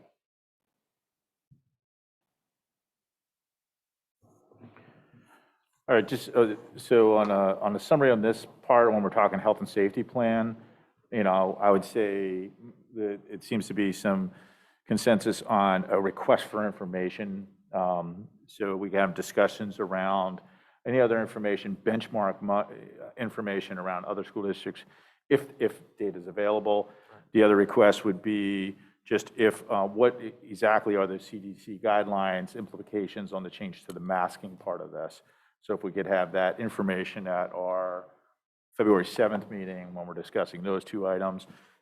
On that particular discussion, am I leaving anything out on the request for information? And just, I guess, clarification on, can we release to the public some of the advice that we've gotten from our solicitors? Because we did have our question from the December 13th session answered by a solicitor, but that was not public information, that was board information. No, I believe we do have public information for that, and we've done it out of email, so it is, we can release anything. We are able to We are share able to- Yeah, that that's not information privileged information. Okay. You're referring to after the Supreme Court decision on the masking? Right, I had That it specifically reverts back asked to that. Yes, during we that have that. question about what was the nature of the Supreme Court decision. Did it state that local school boards did not have the authority? And the answer from our solicitor seemed to clear that up for me, at least, to say that school boards do Yeah, have the local Brian's authority. here, we can ask him. Right? Can He can- answer it now. I mean, the Supreme Court in the Corman decision does not address any constitutional claim or any other claim related to mask mandates, but rather limited its inquiry to the narrow issue of the legal authority of the Secretary of Health to issue a state mask mandate in schools under the current regulations. The court went out of its way to explain it is not reaching a conclusion as to whether masks in school are a good idea or not, and even went so far as to suggest that the Department of Health could go through the proper process of amending its regulations to give itself the authority to issue a statewide order. More importantly, the court specifically stated, neither do we intend to call into question the authority of local school districts or other governmental bodies may have to implement their own COVID-19 mitigation protocols consistently with applicable state laws, state and federal laws. They stated that issue is not before us and we offer no opinion on it. There's been two other federal court cases that specifically found that in Pennsylvania, that found that mask mandates were not unconstitutional. And as recently as last week, a U.S. District Judge Marilyn Horan, granted a temporary restraining order requested by a group of at-risk students and their parents that masks be mandatory again as they had been previously. So there's substantial authority well, there's no authority saying that the mask mandate is unconstitutional. And subsequent to, and the PA Supreme Court specifically stated they were not ruling on that issue.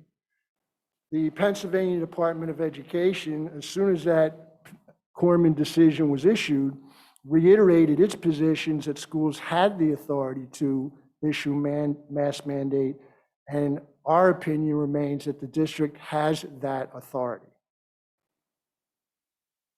Thank you very much.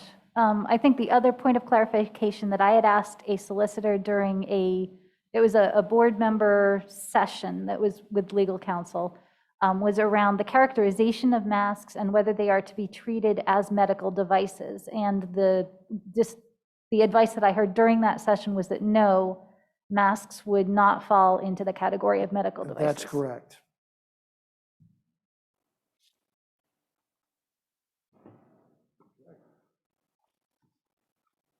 Is there any more discussion on health and safety before we move on to other items? I just want to make sure everybody's up to date. Is there any other information? So I think we summarized information correct, and then I missed it again. I remember to do it. Thank you. All right, so health and safety plan, the board discussion, I think we've done it. We have some information requests from the board members for our February 7th meeting, and we'll do that. I just have a couple items on board items that I want to put on the February 7th. One of them is the fair funding that was brought up tonight. We have passed a resolution for new board members in the last two board year sessions on fair funding. Owen J. Roberts is an underfunded district to the tune of about $2 million or slightly over $2 million. So if this lawsuit is successful, or There are both, and this is a bipartisan issue that's and there's equal language on the Republican Democratic side in the House legislature. If that ever passes and they use the funding formula, it's about $2 million or almost $500 a student that we would be getting additional state funding to LNJ. So it's a really, it's something we need to do advocacy for because that's an important thing. I also, just to point out that board members do know that we do advocate on behalf of the school district, not just with Gene, which I know, Will, Dr. Stout, you meet with him twice a week with the superintendents, but also our county supervisors. We've been reaching out and saying we need clarification on things we're doing. We want to have the directives from the Chester County, the Health and Safety Department, so we can incorporate these changes as they come down. So we are trying to, and talking to public officials at all levels to try to advocate on behalf of ONJ and on behalf of ourselves so that, it doesn't always fall to the school board to make these decisions, but they're coming down from CDC and alike.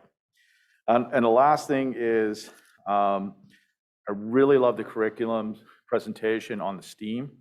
And I think we talked about it in the sense of the staffing requirements and the 5 and in sort of an incremental what it'll look like this year, but really excited about that STEAM program and kind of want to maybe ask for a presentation at a future board workshop. And I don't know when that is, on what a fully developed STEAM program looks like, as it goes through middle school, high school, because obviously I think this is great to put this programming into the young guys into the little school, but what does that mean for us long term? And what are some of the options for it? Do we have tracks, or would we allow kids to have different tracks from education wise from time of elementary school and take a STEAM track or take an arts and music track? How are we thinking about this as it evolves? Because it's really interesting discussion, and I'd like to have more board discussion on at what point could we have kids who are interested in that and excited about it do more, or if they're interested in music and arts and this, do more there, and what flexibility might we have as we go forward. So I'd just like to I know health and safety has dominated us, but if we could maybe on the curriculum side, ask you guys to come back with some, some of the bigger picture things that we could discuss. I'd be excited about that, and STEAM being the main one that, could drive what's next steps after this implementation here. Any other board discussion? All right. Oh, well, sorry. Yeah, I was reading about Pickering Technical College, and that they had many of the students had completed a course in mental health first aid, and I was not aware what that was, so I don't know who I could ask in regards to what that information is and if it's something that maybe we could implement here. And it was at the Technical College High School? Okay.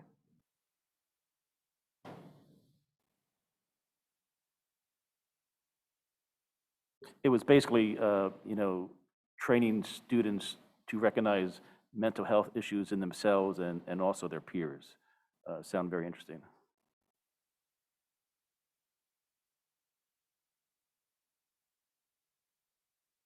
All right, great. So did we capture all the requests for information before we adjourn? All right, meeting adjourned. Thank you all, and thank you for all the public comment as well.